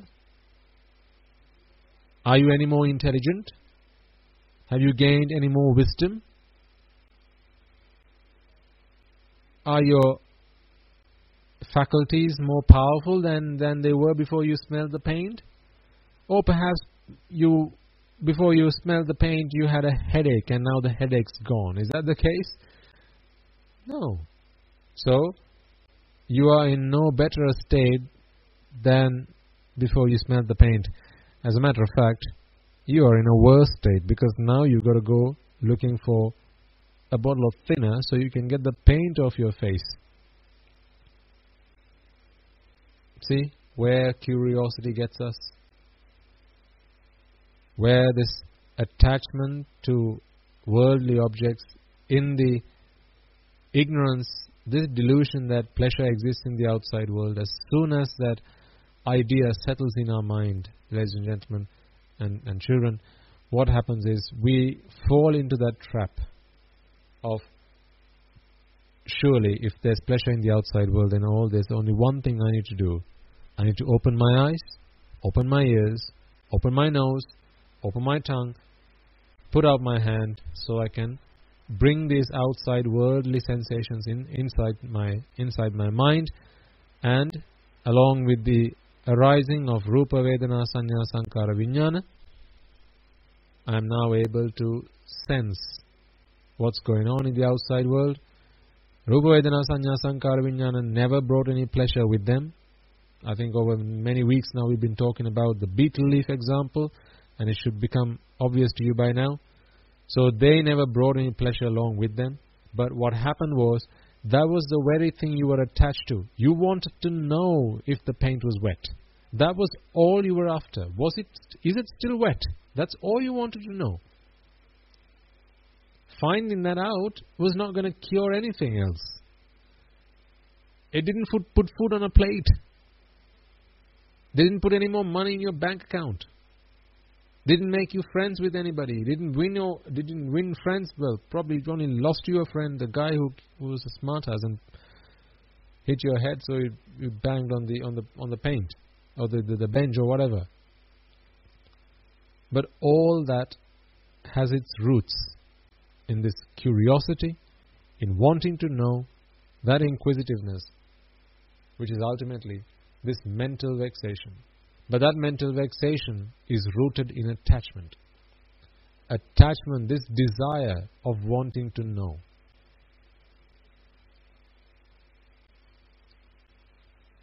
Every single time, whenever you have sense pleasure, that is always the case.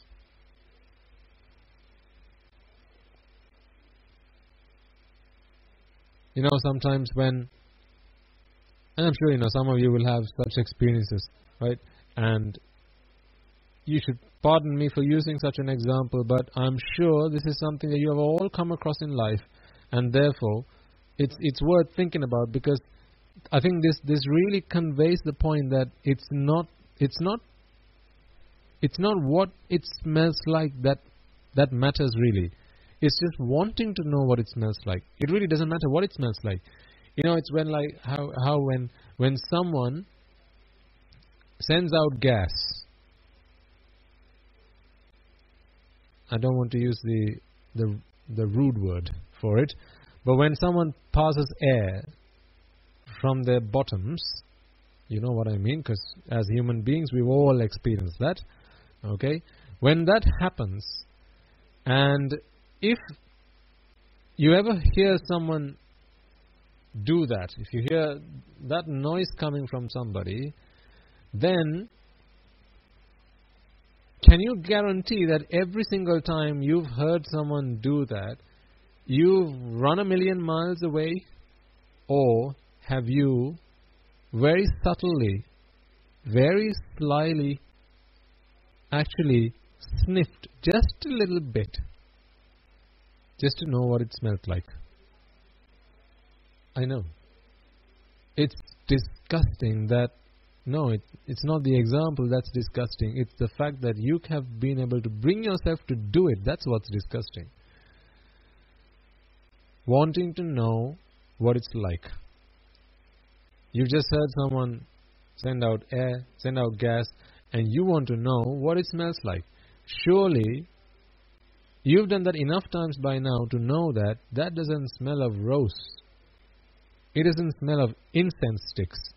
It doesn't smell of jasmine. We've all lived long enough to know that by now.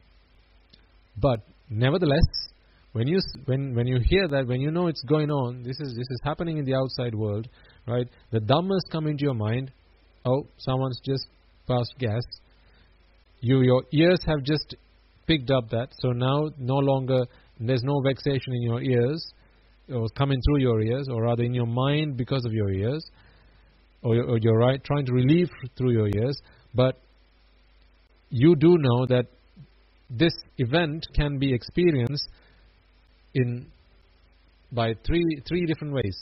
One is Dhamma coming to the mind. Two, it's sound coming to the ears. And what's the third one? Oh, you know it. It's smell coming to the nose. So when the mind has just been presented with another interrupt, another input, another way to get to know the outside world, it really doesn't matter what it smells like. It really doesn't. Because, let's be honest, you know what it's going to smell like. It's probably going to smell of rotten eggs or something like that.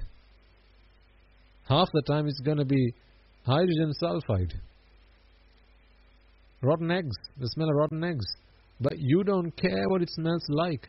You just want to know what. You just want to know. You just want to get the smell. You just want to sense it. That's what you want to know. Because your mind is vexing. If you had the choice of asking your nose, hey, Mr. Nose, imagine your ears are talking to your nose. Your ears are just reporting to your nose and going, hey, buddy, I've just heard someone pass gas. Right? I heard the sound. What would you like to do next? Imagine your ears asking your nose that question. What do you think your nose is going to say?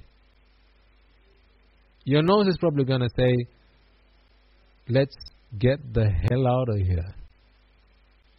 That's probably what your nose is going to say. But, oh no.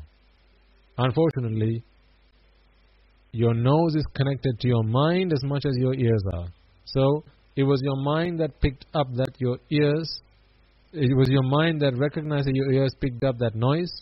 And now, your mind wants to know, well, what other ways can I know about, can I get more information about what just happened? My ears just said, I heard the noise. It was gas being passed out. But, hey, I can know it in 3 different ways. I only got the 2. Where's the third? Come on, nose. Give it to me. Give it to me. And so what happens? The nose gets activated. And, come on, sniff it, old buddy. Sniff it. This is what the mind's saying to your nose. When your nose is asking your mind, have you just gone mad? We've been through this before. And you know that last time when I went through this, I didn't pick up anything that was pleasurable. Last time we went through this, it was absolute torture. There was rotten eggs last time. Why do you even think that it's going to be anything good this time round? But the mind saying, well, I'm not really concerned what it smells like. I just want to know what the smell is. And then your nose becomes a slave. You should know by now that this is something that is so true in your own lives. How many times have you done this?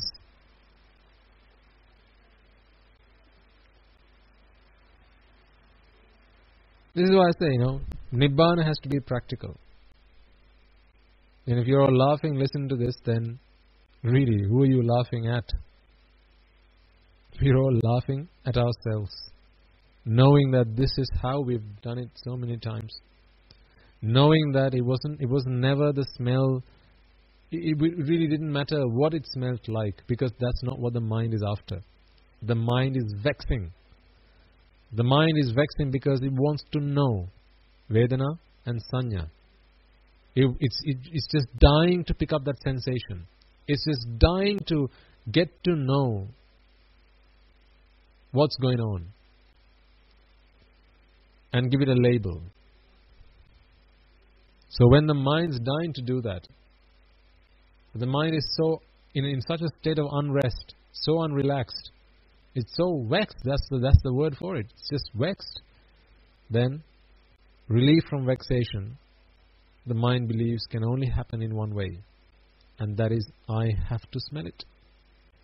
So, open nose, sniff sniff, now I know what it smells like. And at that very moment, you've just taken that smell, the mind has been relieved of vexation. But immediately the mind realizes, oops, that's not a smell I like. Now, run. But why did you have to take the sniff in the first place? This is what we need to think about. This is what we need to think about. How many times have you touched something that you shouldn't have touched? Something that was hot. When there was a label, when there was a warning, hot, do not touch. What did you do? You touched it. Why? Because the moment it says, do not touch, now, you've just been told something. You've just been told not to do something. Do you like being told not to do something? Well, we all know the answer to that. No one likes to be told not to do something. Because what does that impinge upon? Well, your freedom, right? So, when you're told not to do something, now the mind goes into vexation again. Hey, what right does he have to tell me to do this and not to do that? I'm going to show him who's boss. So, the mind again goes into a state of vexation. I want to know what's going on. I want to know whether it's hot or not. And, there's a self I'm trying to cater here. Hello. There's a self that I'm trying to feed here. This self-procreation has to happen. I'm better than you. How dare you tell me what I'm supposed to do and not? I can make my own choices. So, what's the best way to prove this? Let's go ahead and touch it. Well, after you've touched it, now it's too late. You've just burnt yourself. And then you can regret at leisure. Just think about it, ladies and gentlemen. And children, how many times have we gone through this experience in our lives? How many times? Have we learned anything from that? Do we still not finding ourselves going through the same experiences?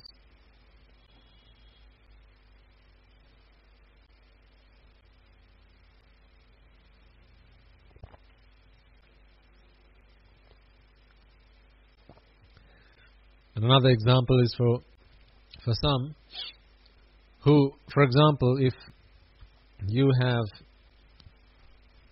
diabetes, or you have cholesterol, or you have high blood pressure, there will be a list of food items that your doctor will have advised that you do not even look at, let alone eat. Yeah? There will be a list of food items that your doctor will have warned you against taking. So, particularly if someone has diabetes, then sweets is something that the doctor says, do not even think about it. If one's got cholesterol, then all those fatty foods, the doctor will probably say, do not even think about it. If you're overweight, if you're obese, then the doctor will probably say, fatty foods, keep away from them, do not. But what happens? Now, what's good for the body is to stay away from all that. What's good for the self, what's good for the body is to stay away from the sugars. What's good for the body is to stay away from the salts. What's good for the body is to stay away from the fats. But what do you think the mind's going to do? A mind that is still attached to that taste, the taste of salt, the taste of sweet, the taste of fat. What does the mind do? The mind will just employ your body as a slave and just go, I don't care what the doctor said, I don't care how you look, buddy, I just want to eat. And that over there looks so yummy, so open up and do not talk back to me. Just open up and take a bite. And then what does the body say? But sire, I'm going to be suffering after this. I'm going to have to run a whole 3 hours at the gym on the treadmill after I go to the gym tomorrow if I eat this. What does the mind say? Not my problem. That's not my problem. I just want to relieve myself of vexation. And what does the mind say? Well, pleasure exists in the food. Pleasure exists in the taste. So if pleasure exists in the taste, if pleasure exists in salt and in sweet and in fat, then surely that I have to consume that. I don't care what's going to happen to you. You worry about your own thing. I just want to take my tastes in. That's all I need. I don't care what's going to happen to you. How many times have you found yourself in this situation? Children and adults equally. How many times have you found yourselves in this situation? You know very well that chocolate in your fridge is forbidden for someone of your state of health. You know that. You know that. You've been advised of that so many times. You even got a sticker on the fridge says, Tati, do not touch the chocolate. But are you able to fight the temptation? No, you succumb to the temptation. But why the temptation? You see, if you are someone who succumbs to temptation, ladies and gentlemen, how can you say you're a free person? How can you say you're a free man? Do you remember free man from last week? How can you say you're a free man? You're a slave. And you thought slavery is a problem that does not exist any longer? You think slavery existed in Africa? You think that's where slavery existed and now there's no more slavery? Well, there's a slave in the mirror. Go and look in the mirror. You'll see the biggest slave ever. Seriously, think about this. Do you not succumb yourself to temptations, and in doing so, bring upon yourself torture, bring upon yourself so much pain? Think about it seriously. Would you rather spend 3 hours at the gym, or would you rather spend 3 hours with your family, with your children, with your husband or your wife? But you don't have a choice now. You don't have a choice now because when you did have a choice, you made the wrong choice. Therefore, now you don't have a choice. When you did have the choice of, this is not good for me, resist the temptation, you made the wrong choice. You went for it. You grabbed it. You put it into your mouth, and then it was too late. All this is because of ignorance. All this is because the mind is ignorant about the fact that pleasure does not exist in taste. So then how did you experience that pleasure when you ate that those French fries? How do you enjoy that? How did you experience that pleasure? I know these are the things that people are so attached to. How do you enjoy that when you had a tub of chocolate ice cream all by yourself? You didn't even spare a little bit for your younger brother. How dare you anyway? How could you do that? That's besides the point anyway. When you went through that entire tub of chocolate ice cream, all 2 liters of it, how could you do that? Because you thought pleasure exists in the taste. But what really happened? All the adverts, your friends, they told you, they put this view into your mind. It might not have been in this birth alone. It could have been in previous births as well, from a long time in samsara. Because actually, if you take a toll, if you do a survey of all people in the entire world, you're probably going to find that most people enjoy the taste of, or find the taste of sugar more pleasurable than perhaps the taste of, the bitter taste, or perhaps salty taste. They're going to enjoy taste of sugar more than others. Now, one reason for this is actually because going back to when the Brahmas came, now this is, if you don't believe in rebirth and if you don't believe in the origin, then you can forget about this, and I'll come to the second point later on. But for those who have some belief, like myself, when the Brahmas came into this world, this is from the Aganya Sutra, it's a discourse in the Tripitaka. When the Brahmas came into from the Rupa Avachara Brahma was the very first Brahmas set foot on the human world. The ground was made of something like sweet chocolate, and they found, and that became their food over time. I know you're probably thinking, what a load of... Yes, I know that's what you're probably thinking. This is why I said if you don't believe in it, then that's okay, you can put that to a side.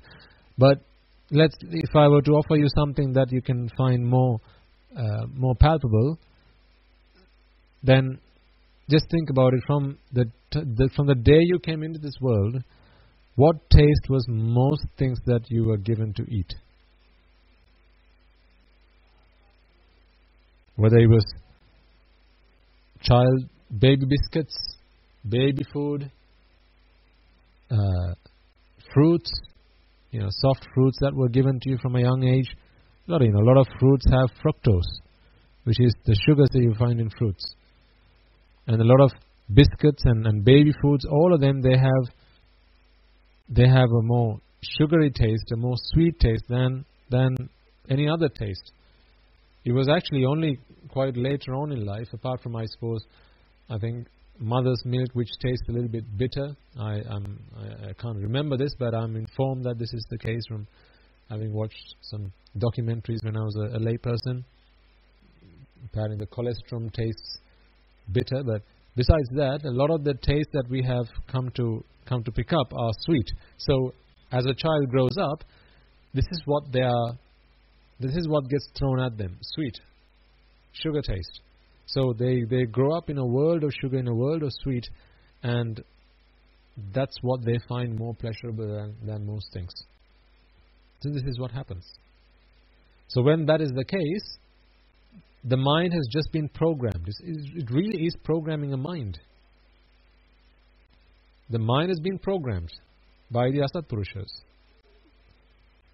The mind has been programmed to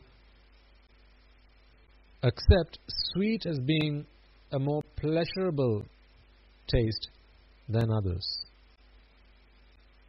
Now, there is the exception, of course. There are some people who do not like sweet. There are some who like salt better, or it could be bitter taste better. I should be careful not to slip on a tongue twister. But this happens.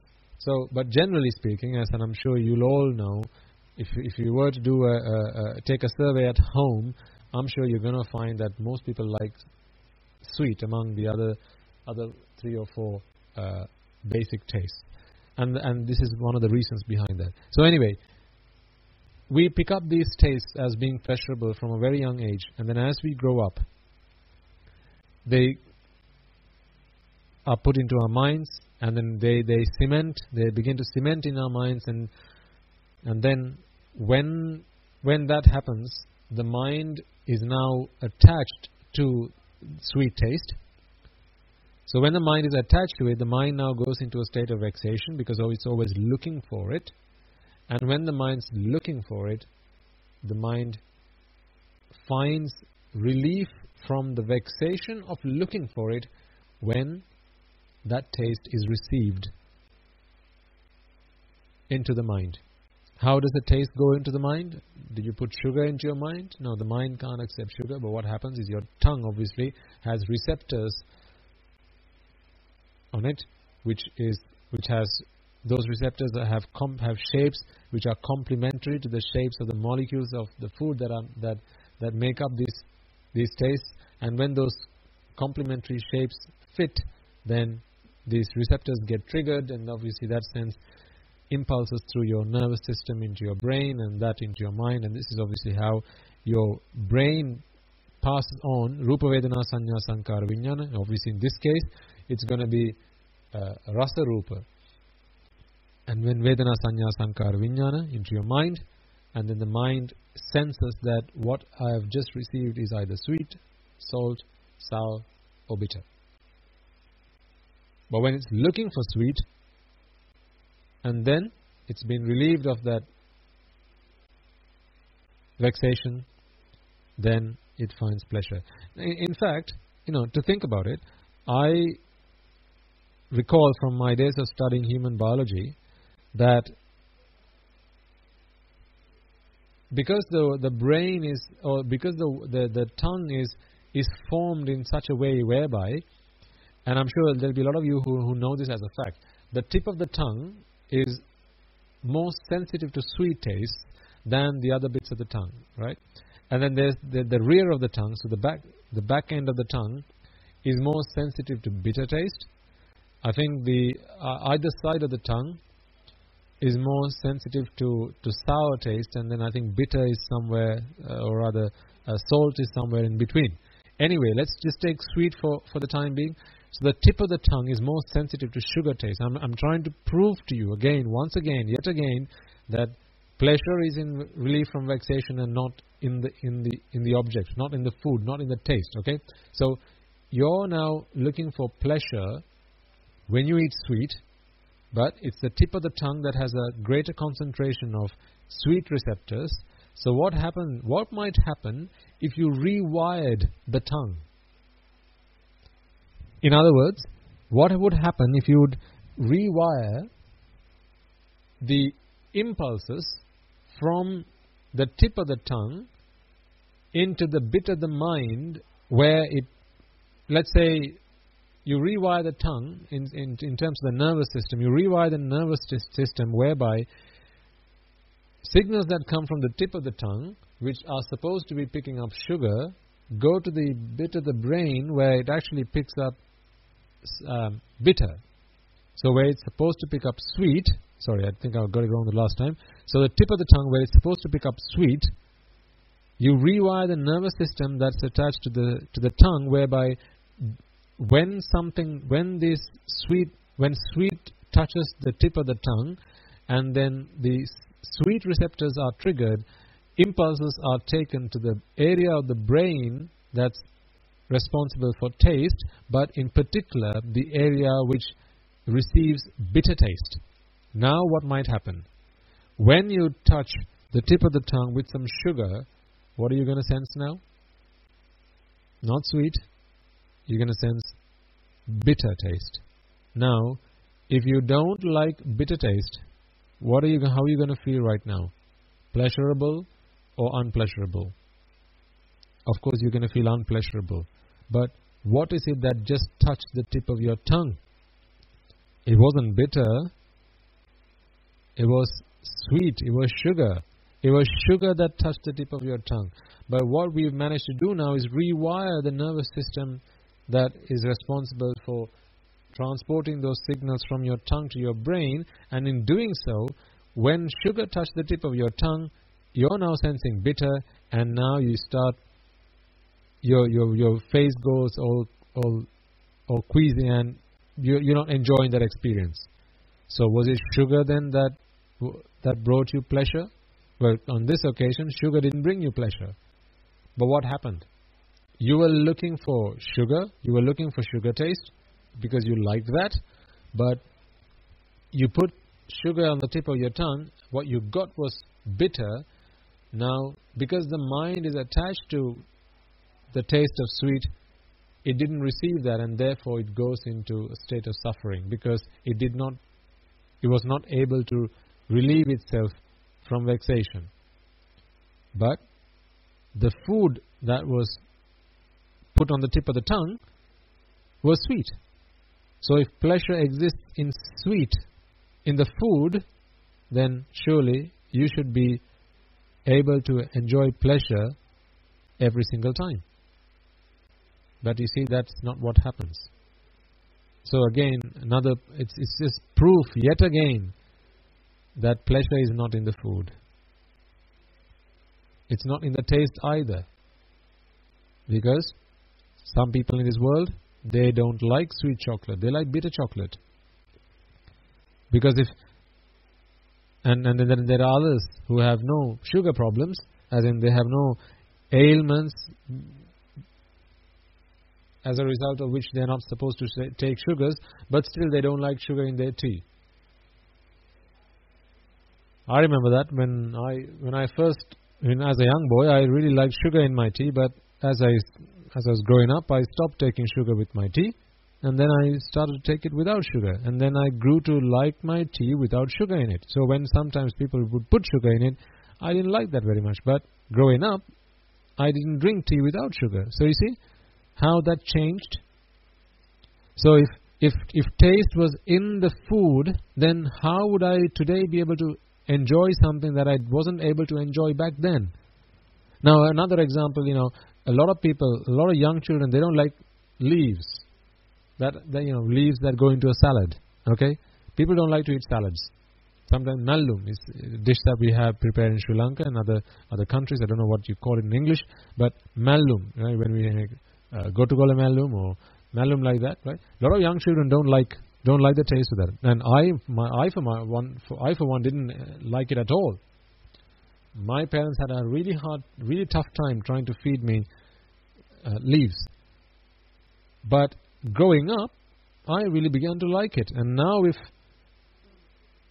when as a grown-up adult, when people used to serve me leaves, or when we used to cook it at home, I used to serve myself plenty. Sometimes I used to eat half my plate would be rice and curries, and the other half would just be green leaves, because I really liked it. But growing up as a young child, I detested the taste of it. I absolutely didn't like it. It was bitter, it wasn't sweet, and I just couldn't stand the taste of it. But then how did the same taste over time bring me pleasure? So could good taste be in the food? Could there be something called a good taste out there? Well, that simply cannot happen, because if that were the case, then surely growing up I would not be able to take on new tastes. I would not be able to enjoy new tastes, or I would not be able to enjoy something that I earlier on did not enjoy. Yet again proof that pleasure is not in the object, pleasure is not in the food, pleasure is not in the taste. So where is pleasure then? It's in the sight, right? Is it in the sight? No, it's clearly not in the sight. Is it in the sound then? No, again. Is it in the smell then? No. And is it in the touch? No. So sound, smell, taste, sight and touch, none of these things brought us any pleasure. And when the body receives sight, sound, smell, taste and touch, our nervous system picks these up from our sensory organs, takes it to the brain, and the brain delivers a packet of Rupa Vedana Sanya Sankara, and they go in packets like photons, right? So a packet of Rupa Vedana Sanya Sankara Vijnana is delivered to the mind. So that's a sense impression left on the mind, and now the mind is able to experience Rupa Vedana Sanya Sankara Vijnana. So that is all the mind is able to experience. So when you're looking at a laptop, for instance, or your computer screen right now, if you're watching this YouTube transmission, or if you're listening to it, when you listen to these words, every syllable, every word you hear me say is ultimately Rupa Vedana Sanya Sankara Vijnana in your mind. Every picture you see changing on your screen, whatever picture you're looking at, when your mind accepts that, when your mind receives it rather than accepts, when your mind receives it, it's receiving a packet of Rupa Vedana Sanya Sankara Vijnana and nothing else. So the only way that the mind is able to say, I like these pictures, I don't like the other pictures. I like such taste, I don't like other tastes. I like these smells, I don't like other smells. Remember, the mind is not able to take the outside smell or the sight or the touch or whatever. All the mind is able to take is Rupa Vedana Sanya Sankara Vijnana. So that's all it knows about. It doesn't know about anything else. So if that's all it knows about, then surely that's all it's attached to. It's not attached to the outside world object directly. What it's directly attached to is the Rupa Vedana Sanya Sankara Vijnana that arise within the mind. And that is why they call the aggregates, or the 5 aggregates and the 5 clinging aggregates. When it becomes skandha, Rupa skandha, Vedana skandha.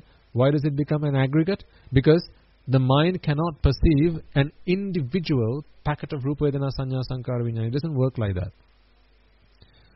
Because the mind flows at such a fast rate. It's like if you were to stand by the river, or if you were to open the tap, right? Go and stand by your sink and open the tap. Not now. You listen to the sermon now, later on. If you're standing by your sink and open the tap, and you see water rushing down from the tap, from the faucet down to the sink, can you count how many drops of water? Not when it's dripping. I mean, when the water is flowing. You open the tap fully, and now the water is flowing. Can you count how many drops of water that is flowing? No, clearly you can't. Likewise, when the mind is operational, when the mind is active, none of us can count how many thoughts arise and pass away. But in each of these thoughts, there is a packet of Rupa Vedana Sanya Sankara Vijnana arising, and with the demise of that thought, with the demise of that chitta, the death of Rupa Vedana Sanya Sankara Vijnana, the passing away of it. So, arising and passing away, arising and passing away, arising and passing away. Since when? From the time you started your journey in samsara. And when was that? Which year was that? Don't ask me. And for how long is this going to continue? Because there's no answer to that question. You can look back as far as you like, and then there's still going to be an infinitely long journey from that point back as well. This is why I say don't ask me, because we don't have an answer to that question. But really, it doesn't matter that there's no answer to the question. A lot of people really get stuck here. They say, well, if Buddhist philosophy does not teach me how I began, how I came into this universe, then I'm not interested. Well, oh yes, I feel so sorry for them. Someone's just, imagine you're walking in the jungle. You're just taking a walk in the jungle, okay? You get hit stuck with an arrow. You get hit stuck with an arrow, and this arrow has poison on its. It's got poison. So this arrow has you've just been stuck with the arrow, and it's got poison on the tip of this arrow. Now this poison is going to start seeping through your body. You tell me, what's going to be your biggest concern right now? Is it going to be who shot this arrow? Where did it come from? Who did they target? Why did they target me? Is that what your biggest concern is going to be? Or is it going to be, how the hell do I get this arrow out of me? Which one is it going to be? I think the answer is pretty obvious if you're not a born fool. If we are not idiots, then the answer is pretty obvious.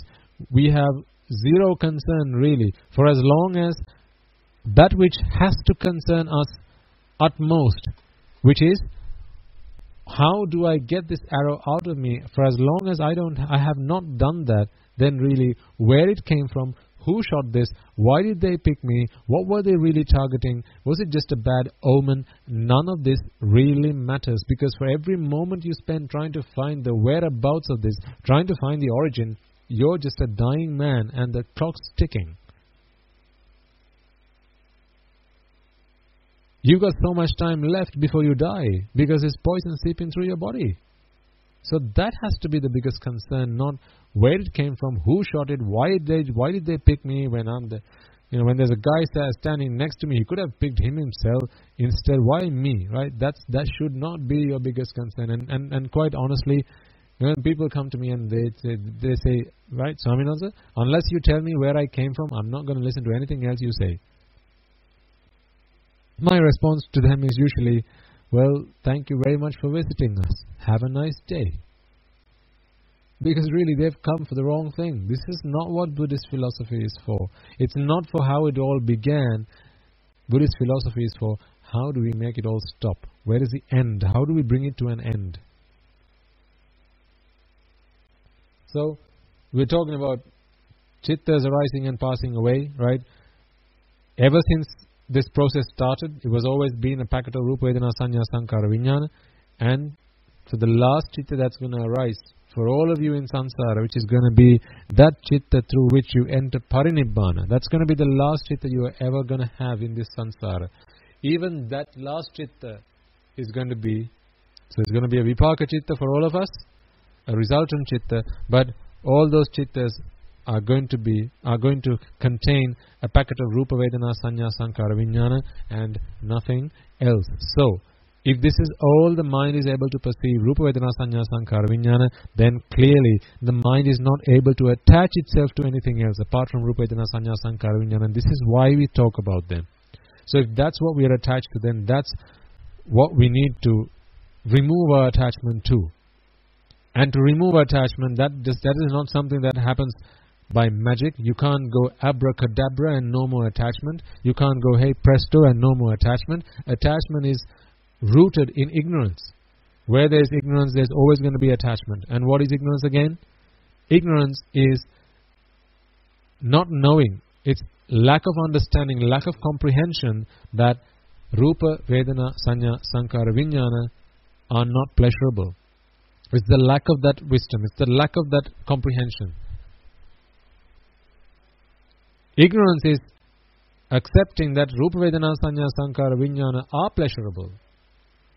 That they have pleasure, that pleasure is to be had in Rupa, Vedana, Sanya, Sankara, Vijnana. That it brings joy.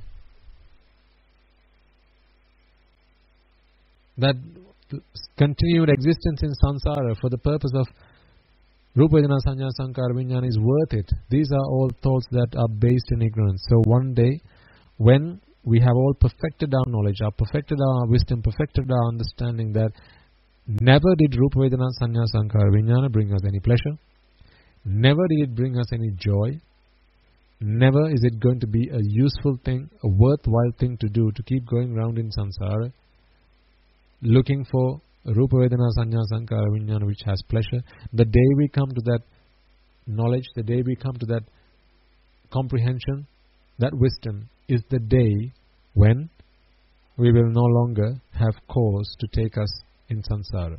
That will be the end of our journey. So this is what our target has to be. This is what we need to continuously remind ourselves, continuously discuss and talk about, and nothing else really. Because, you see, for as long as you and I are vexing, for as long as there are objects in this world that can bring us displeasure, again, is it the object that brings it to us? No, clearly not. It's the attachment through which, or it's attachment that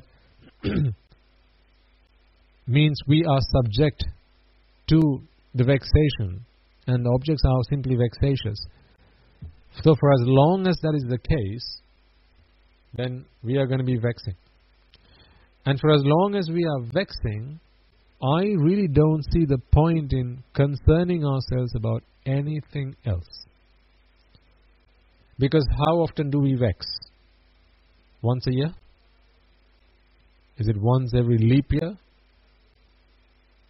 Is it once a fortnight? Once a day? Well, if it's once a year, then I suppose the rest of the year we can talk about other stuff. We can talk about our origin, we can talk about the stars and the universes and all the galaxies out there, and how beings are so different from each other, and how beings come into being, and every other thing. And we can go and study the Abhidhamma, and we can go and study the Tripitaka, and spend time in studying all these books and scriptures. But I don't see any point in that. Not while I'm still vexing. The day I'm not vexing, be my guest. The day I'm not vexing, the day we are not vexing, well, let's go and make it our quest. Let's go on let's host a party. Let's open up a university where we can learn about the entire universe. But not until then. Not until I'm vexing. For as long as I'm vexing, there's only one problem that I'm trying to solve for myself. Because I know that it's my ignorance that still tells me that Rupa Vedana Sanya Sankara Vijnana are pleasurable. I know for a fact that they are not. But still such thoughts come to mind. And for as long as this is the case with you, what we need to do, what we all need to do, is to continue to reflect on that. Every time we experience something pleasurable, it's a time for us to do meditation. Oh, hang on, I just said the M word. Meditation.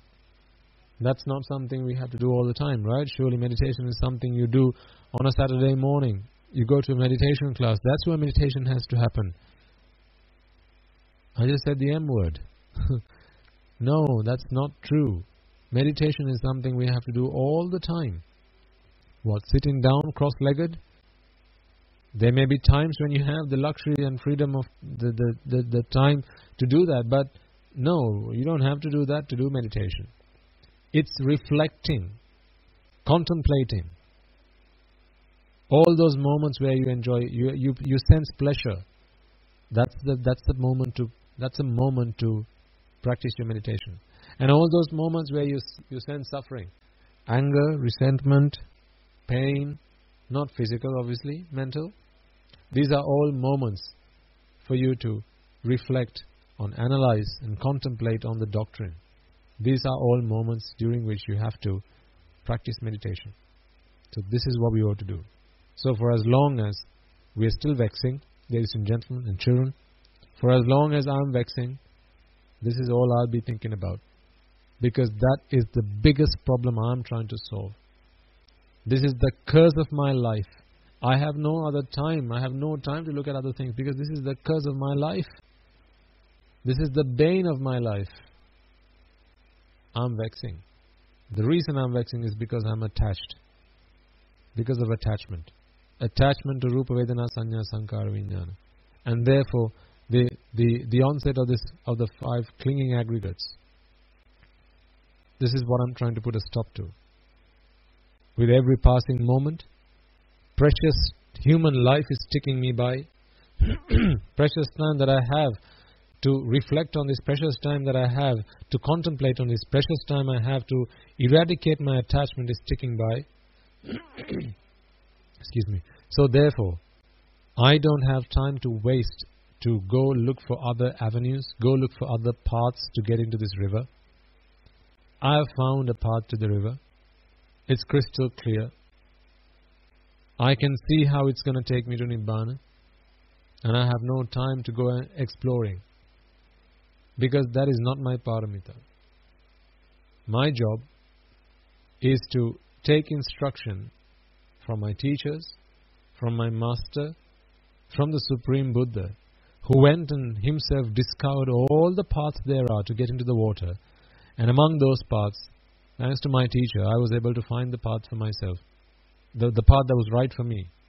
And having discovered that, my purpose of existence now is to fulfill that path and to put a stop to all suffering. So, for as long as that job is undone, remains undone, for as long as that duty remains undone, duty not to anybody else, duty to myself, for as long as that obligation to myself remains unfulfilled, I have no other purpose. I have no other interest. I have no other gain to seek in life. And I think that is how we should all be. So, in conclusion, I want to re-emphasize what I said at the beginning. If you have begun to understand at least, if you are beginning to see a path, if a path is beginning to pave for you, if it's beginning to become clear at least, that This vexation is what we all need to try and put a stop to. And the cause for all vexation is attachment. The cause for attachment, all attachment is rooted in ignorance. Ignorance that Rupa Vedana Sanya Sankara Vijnana are pleasurable. Eyes, ears, nose, tongue and the body that bring us inputs from the outside world are pleasurable. The very inputs from the outside world, sight, sound, smells, taste and touch, that they are pleasurable. For as long as this is our view, for as long as this is our perception, and for as long as this is what our consciousness is rooted in. So, this distorted perception, distorted view and distorted consciousness, conscience even. For as long as we have this distorted mentality, you and I are in samsara. You and I are suffering. The cause for all suffering is attachment. To rid ourselves of suffering, we have to rid ourselves of attachment. Attachment never brought us any happiness. In your day-to-day lives, in your day-to-day experiences, you may feel that, hey, no, attachment does bring us happiness. Well, guess what? This is what you thought all the way through samsara.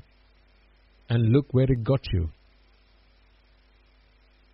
You came through in samsara with the view, with the belief, with the perception, with the conscience that attachment brings us happiness. Are you happy right now? How long did you come through on this journey in samsara with that distorted view, perception and conscience? How long did you come through in samsara? How many births? How many years? How many hundreds of years? How many hundreds of thousands of years? How many millions of years? Hey, no. How many trillions of years? I've got one better. How many incalculable eons have you come through in samsara? Taking distorted view, distorted perception, distorted conscience, that sight, sound, smells, taste and touch are pleasurable. The eyes, ears, nose, tongue and touch or body is pleasurable. Rupa Vedana Sanya Sankara Vijnana that arise in the mind as a result of these two coming into contact are pleasurable. This is how you came through in samsara. For such a long time, all you did was look for pleasure. All you did was look for happiness. I have a question for you. Are you happy now?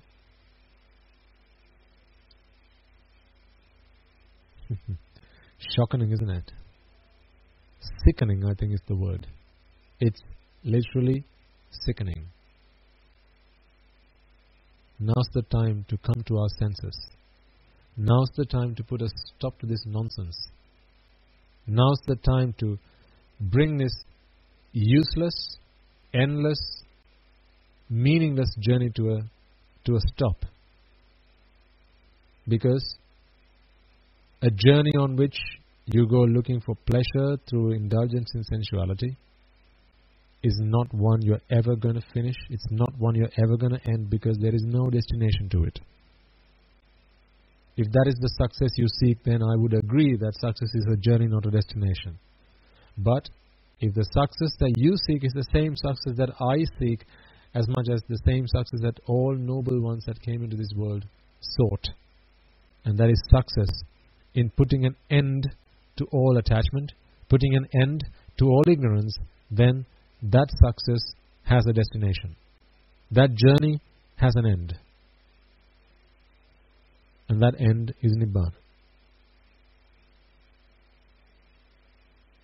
I wish and hope that may through the course of this sermon you were all able to achieve some understanding, fill any gaps in your knowledge, support your firm resolve to achieve that supreme bliss of Nibbana. So, before we conclude the sermon then, let us all take a moment to recite the Arya Maitri.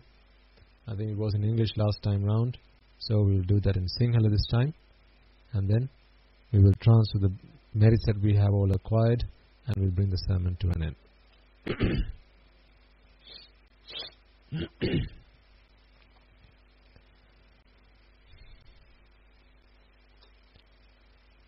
Mamada siyalu loka siyalu satnayo sansara dahayan midetma sansara rogayan midetma sansara bhayan midetma sansara anduren midetma sansara ginnen midetma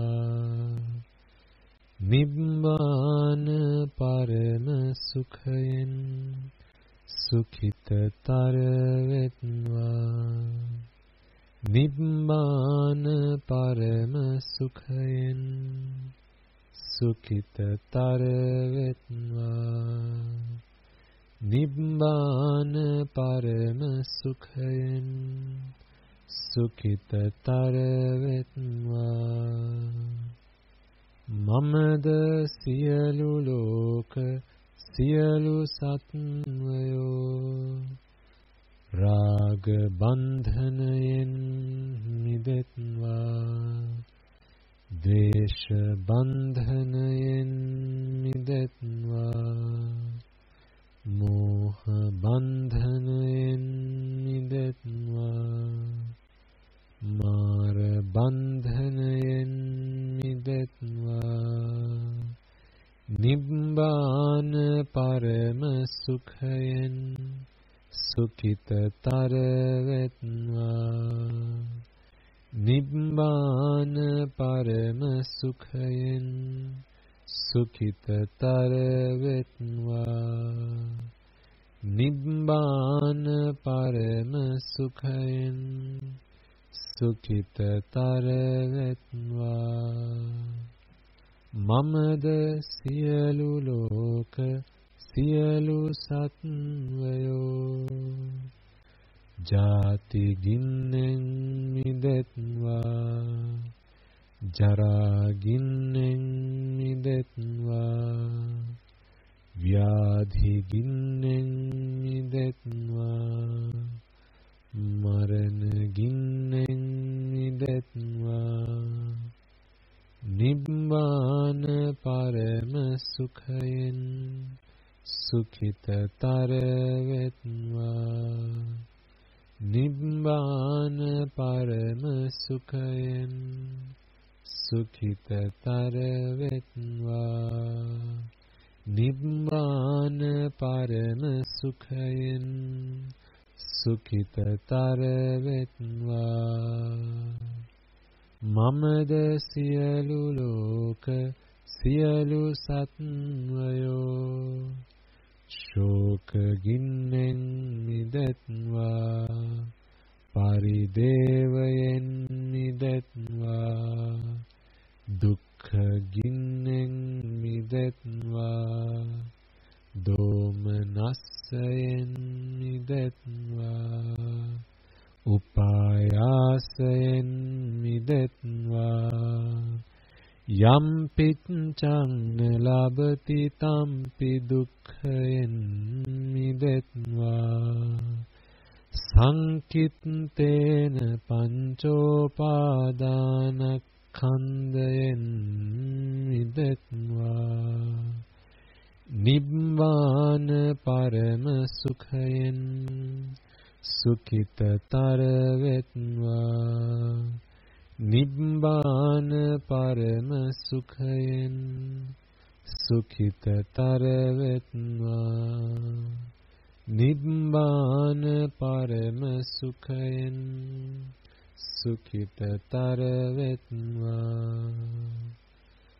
kama loka anatai එයින් මිදෙත්වා රූප ලෝක අනාතයි එයින් මිදෙත්වා අරූප ලෝක අනාතයි එයින් මිදෙත්වා සියලු ලෝක අනාතයි එයින් මිදෙත්වා අතහැරීම නාතයි අතහැරීම වෙත්වා නොඇල්ම නාතයි නොඇල්ම වෙත්වා මිදීම නාතයි මිදීම වෙත්වා නිවනම නාතයි නිවනම වෙත්වා නිවනම නාතයි නිවනම වෙත්වා නිවනම නාතයි නිවනම වෙත්වා නිවනම නාතයි නිවනම වෙත්වා නිවනම නාතයි නිවනම වෙත්වා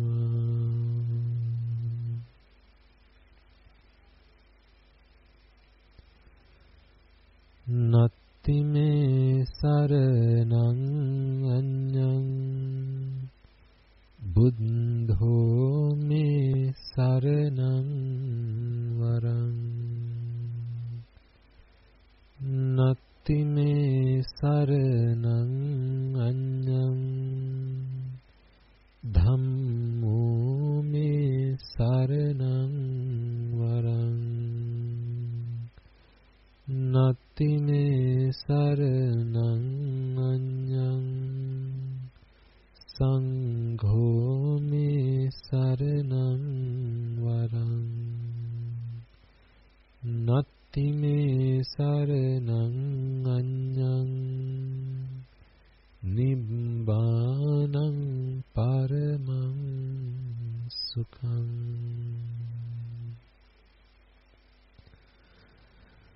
Okay. So then, before we conclude the sermon, let us all prepare ourselves to transfer merits to all those who deserve these merits, reminding ourselves once again that the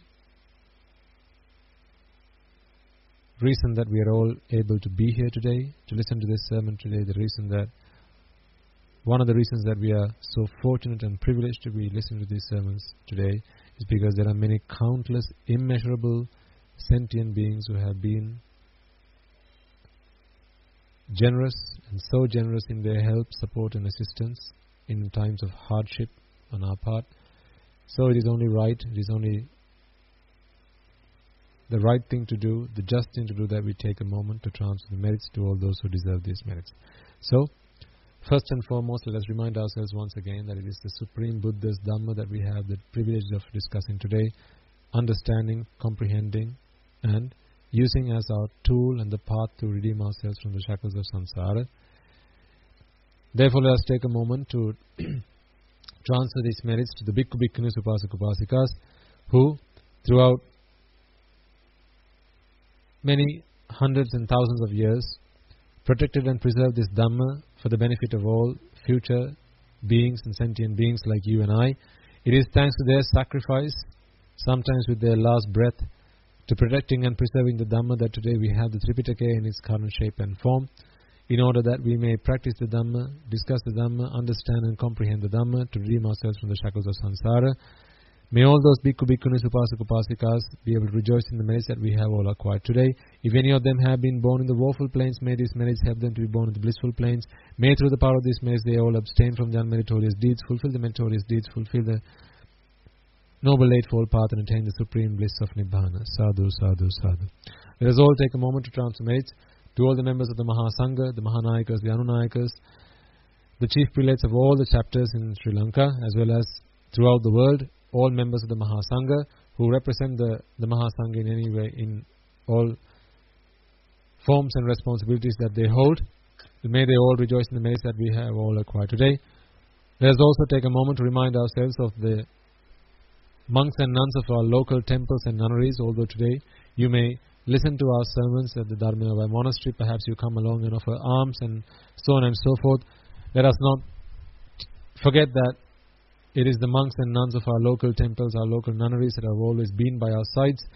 It is they who have always been through your hardships. It is always they who have been through the tough times in your lives, been there to help you, support you, assist you, and provide you with guidance to lead good and respectable lives in the face of misery, in the face of hardship. So may the power of all the merits that we have all acquired today be transferred to them. May through the power of all these merits they abstain from the unmeritorious deeds, fulfill the meritorious deeds, fulfill the noble eightfold path, and be able to render the tremendous service that they have always been doing very many years into the future in order to protect and preserve the Buddha, the Dhamma and the Sangha, these three jewels, as well as may through the power of these merits they be able to attain the supreme bliss of Nibbana. Sadhu, sadhu, sadhu.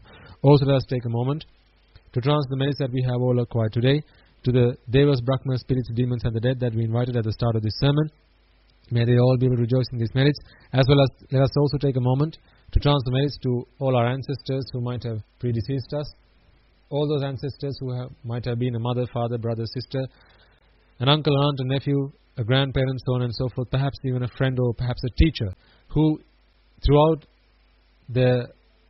our encounters in samsara they have been at our service, perhaps, or perhaps volunteered themselves to be at our support, volunteered themselves to support us, help us, provide us with assistance in any way, shape and form that they could. May they all be able to rejoice in these merits. If any of them have been born in the woeful planes, may these merits help them to abstain, to redeem themselves from those woeful planes and be born in the blissful planes. May through the power of these merits they abstain from the unmeritorious deeds, fulfill the meritorious deeds, fulfill the noble eightfold path and attain the supreme bliss of Nibbana. Sadhu, sadhu, sadhu. Let us also take a moment to transfer merits to our parents in this birth as well as in our previous births, our parents who have done so much for us to bring us up in the best way that they could, to provide us with a good education, to bring us up in the best upbringing that they could afford for us, as well as our parents in our previous births, and as well as parents who may have deceased by now. It is perhaps their sacrifice that led to our being born in the human plane, in the blissful plane. Perhaps they sacrificed themselves and committed unmeritorious deeds for which today they are paying dues or perhaps suffering the consequences in the woeful planes, but it is thanks to their sacrifice today we have been born in the blissful planes. So may they all be able to rejoice in these merits. Let us also take a moment to transfer merits to our teachers, not just in this birth but also in our previous births, those teachers who did everything that they could to bring us up and bring us up in a right and orderly fashion, to bring us up to become law-abiding citizens of this country. May they all be able to rejoice in the merits that we have all acquired today. If any of them have been born in the woeful planes, may these merits help them to redeem themselves from those woeful planes and be born in the blissful plane. May these merits help them to abstain from the unmeritorious deeds, fulfill the meritorious deeds, fulfill the noble eightfold path and attain the supreme bliss of Nibbana. Sadhu, sadhu, sadhu. Let us also take a moment to transfer merits to the members of the armed forces who sacrificed their lives to protecting and preserving our country, as well as fight a 30-year-old long war in Sri Lanka, and through their sacrifice were able to bring peace and harmony to this country, as well as the members of the police force who made such and similar commitments as well.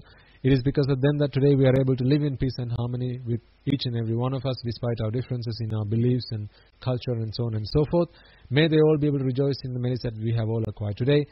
Let us also transfer these merits to all men and women who might have lost their lives in the wars that existed and prevailed in our country.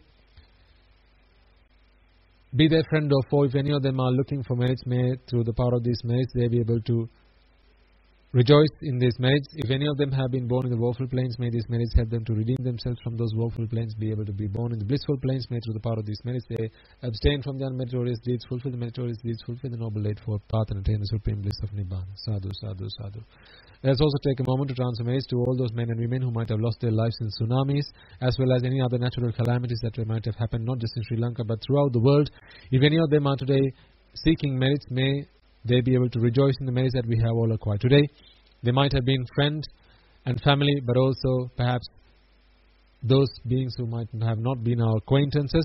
But nevertheless, if any of them are looking for merits, they have truly in our 91 eons of our existence, the last 91 eons of existence in samsara, they have truly and most certainly come to our support, come to our assistance, come to our help. May these merits help us all to repay the debts that we owe to them. May they be able to rejoice in the merits that we have all acquired today. If any of them have been born in the woeful planes, may these merits help them to redeem themselves from those woeful planes and be born in the blissful planes. May these merits help them to abstain from the unmeritorious deeds, fulfill the meritorious deeds, fulfill the noble eightfold path, and attain the supreme bliss of Nibbana. Sadhu, sadhu, sadhu. Let us also take a moment to transfer these merits to those men and women who have dedicated their lives to protecting and preserving our country, leading our country, developing our country, because if not for them, you and I will today have to be leading this country, protecting this country and developing this country. But it is thanks to their commitment, their dedication, that today you and I have the time, the freedom and the luxury of time to practice the Dhamma, to practice the Noble Eightfold Path and attain the supreme bliss of Nibbana. So may they all be able to rejoice in the merits that they have all acquired. We have all acquired today. Also spare a moment and transfer these merits to those men and women who are your work colleagues, perhaps your seniors, perhaps your juniors, because it is they who are today looking after your ventures, your enterprises, your businesses, your workplaces, and as a result of which you are able today to listen to these sermons, have the spare time, have the free time to commit yourselves to practicing the Noble Eightfold Path. So may they all also be able to rejoice in the merits that they have all acquired. We have all acquired today. Also, anyone who might have prepared a meal such that you are able to sate your hunger, quench your thirst, and therefore be able to listen to this sermon in peace and harmony, in peace and quiet, without any physical discomfort, without any physical hardship. Those beings who might have, those men and women who might have contributed in any way, shape or form to your comfort, to your listening comfort, to building the homes that you are living in right now, or perhaps by contributing in any way, shape or form they could to develop this technology that we use today, to deliver these sermons, to record these sermons, to transmit these sermons to a worldwide audience. Technologies such as the internet, computers, microphones, so on and so forth, may they all be able to rejoice in the merits that we have all acquired today, because if not for them, ladies and gentlemen, you will not be able to listen to this sermon, certainly not live, certainly not in recorded form or any way, shape or form. So it is they who we have to thank for us being able to listen to these sermons, be able to record these sermons, be able to receive the gift of Dhamma in this shape and form. So may they all be able to rejoice in the merits that we have all acquired today. From time immemorial, if any of them have been born in the woeful planes, may through the power of these merits they be able to redeem themselves from those woeful planes, be born in the blissful planes, may through the power of these merits they abstain from the unmeritorious deeds, fulfill the meritorious deeds, fulfill the Noble Eightfold Path and attain the supreme bliss of Nibbana. Sadhu, sadhu, sadhu. And finally, may all the merits that we have all acquired today in listening to this sermon, in preaching this sermon, in taking part in any meritorious deeds that you might have by offering alms to the Buddha, Dhamma and the Sangha, perhaps by offering flowers, lighting incense sticks, lighting an oil lamp in any way, shape or form, or perhaps by contributing in whatever shape or form you could to making this event possible, by perhaps transmitting messages and coordinating this event for the benefit of all other people, all other listeners. May all the merits that we have all acquired today empower and energize many hundreds of thousands of men and women just like you and I to achieve the noble bliss of Nibbana, to become Arahatun Mahanses in this very birth, and may we be able to witness the advent of many hundreds of thousands of Arahatun Mahanses in this very blessed land itself, in our very birth itself. Sadhu, sadhu, sadhu. And finally, may the merits that we have all acquired today enable you and I to become one of those Arahatun Mahanses, one of those Arahat Mehenin Mahanses in this very birth itself, in the era of the Gautama, Supreme Buddha itself. May we all attain the supreme bliss of Nibbana. Sadhu, sadhu, sadhu. The members of the Mahasangha will now transfer their blessings to you. Raga ginnen midatva, desha ginnen midatva, මෝහගින්නෙන් නිදෙත්වා නිබ්බාන පරම සුඛයෙන් සුඛිතතර වෙත්වා නිබ්බාන පරම සුඛයෙන් සුඛිතතර වෙත්වා මමද සියලු ලෝක සියලු සත්වයෝ නිබ්බාන පරම සුඛයෙන් සුඛිතතර වෙත්වා නිබ්බාන පරම සුඛයෙන් සුඛිතතර වෙත්වා නිබ්බාන පරම සුඛයෙන්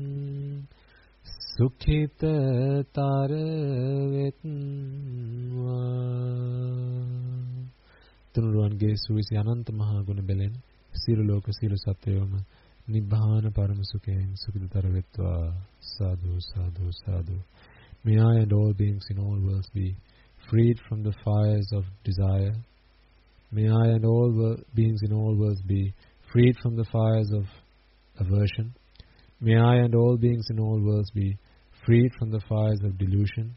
May I and all beings in all worlds attain the supreme bliss of Nibbana. May the noble triple gem be with you all.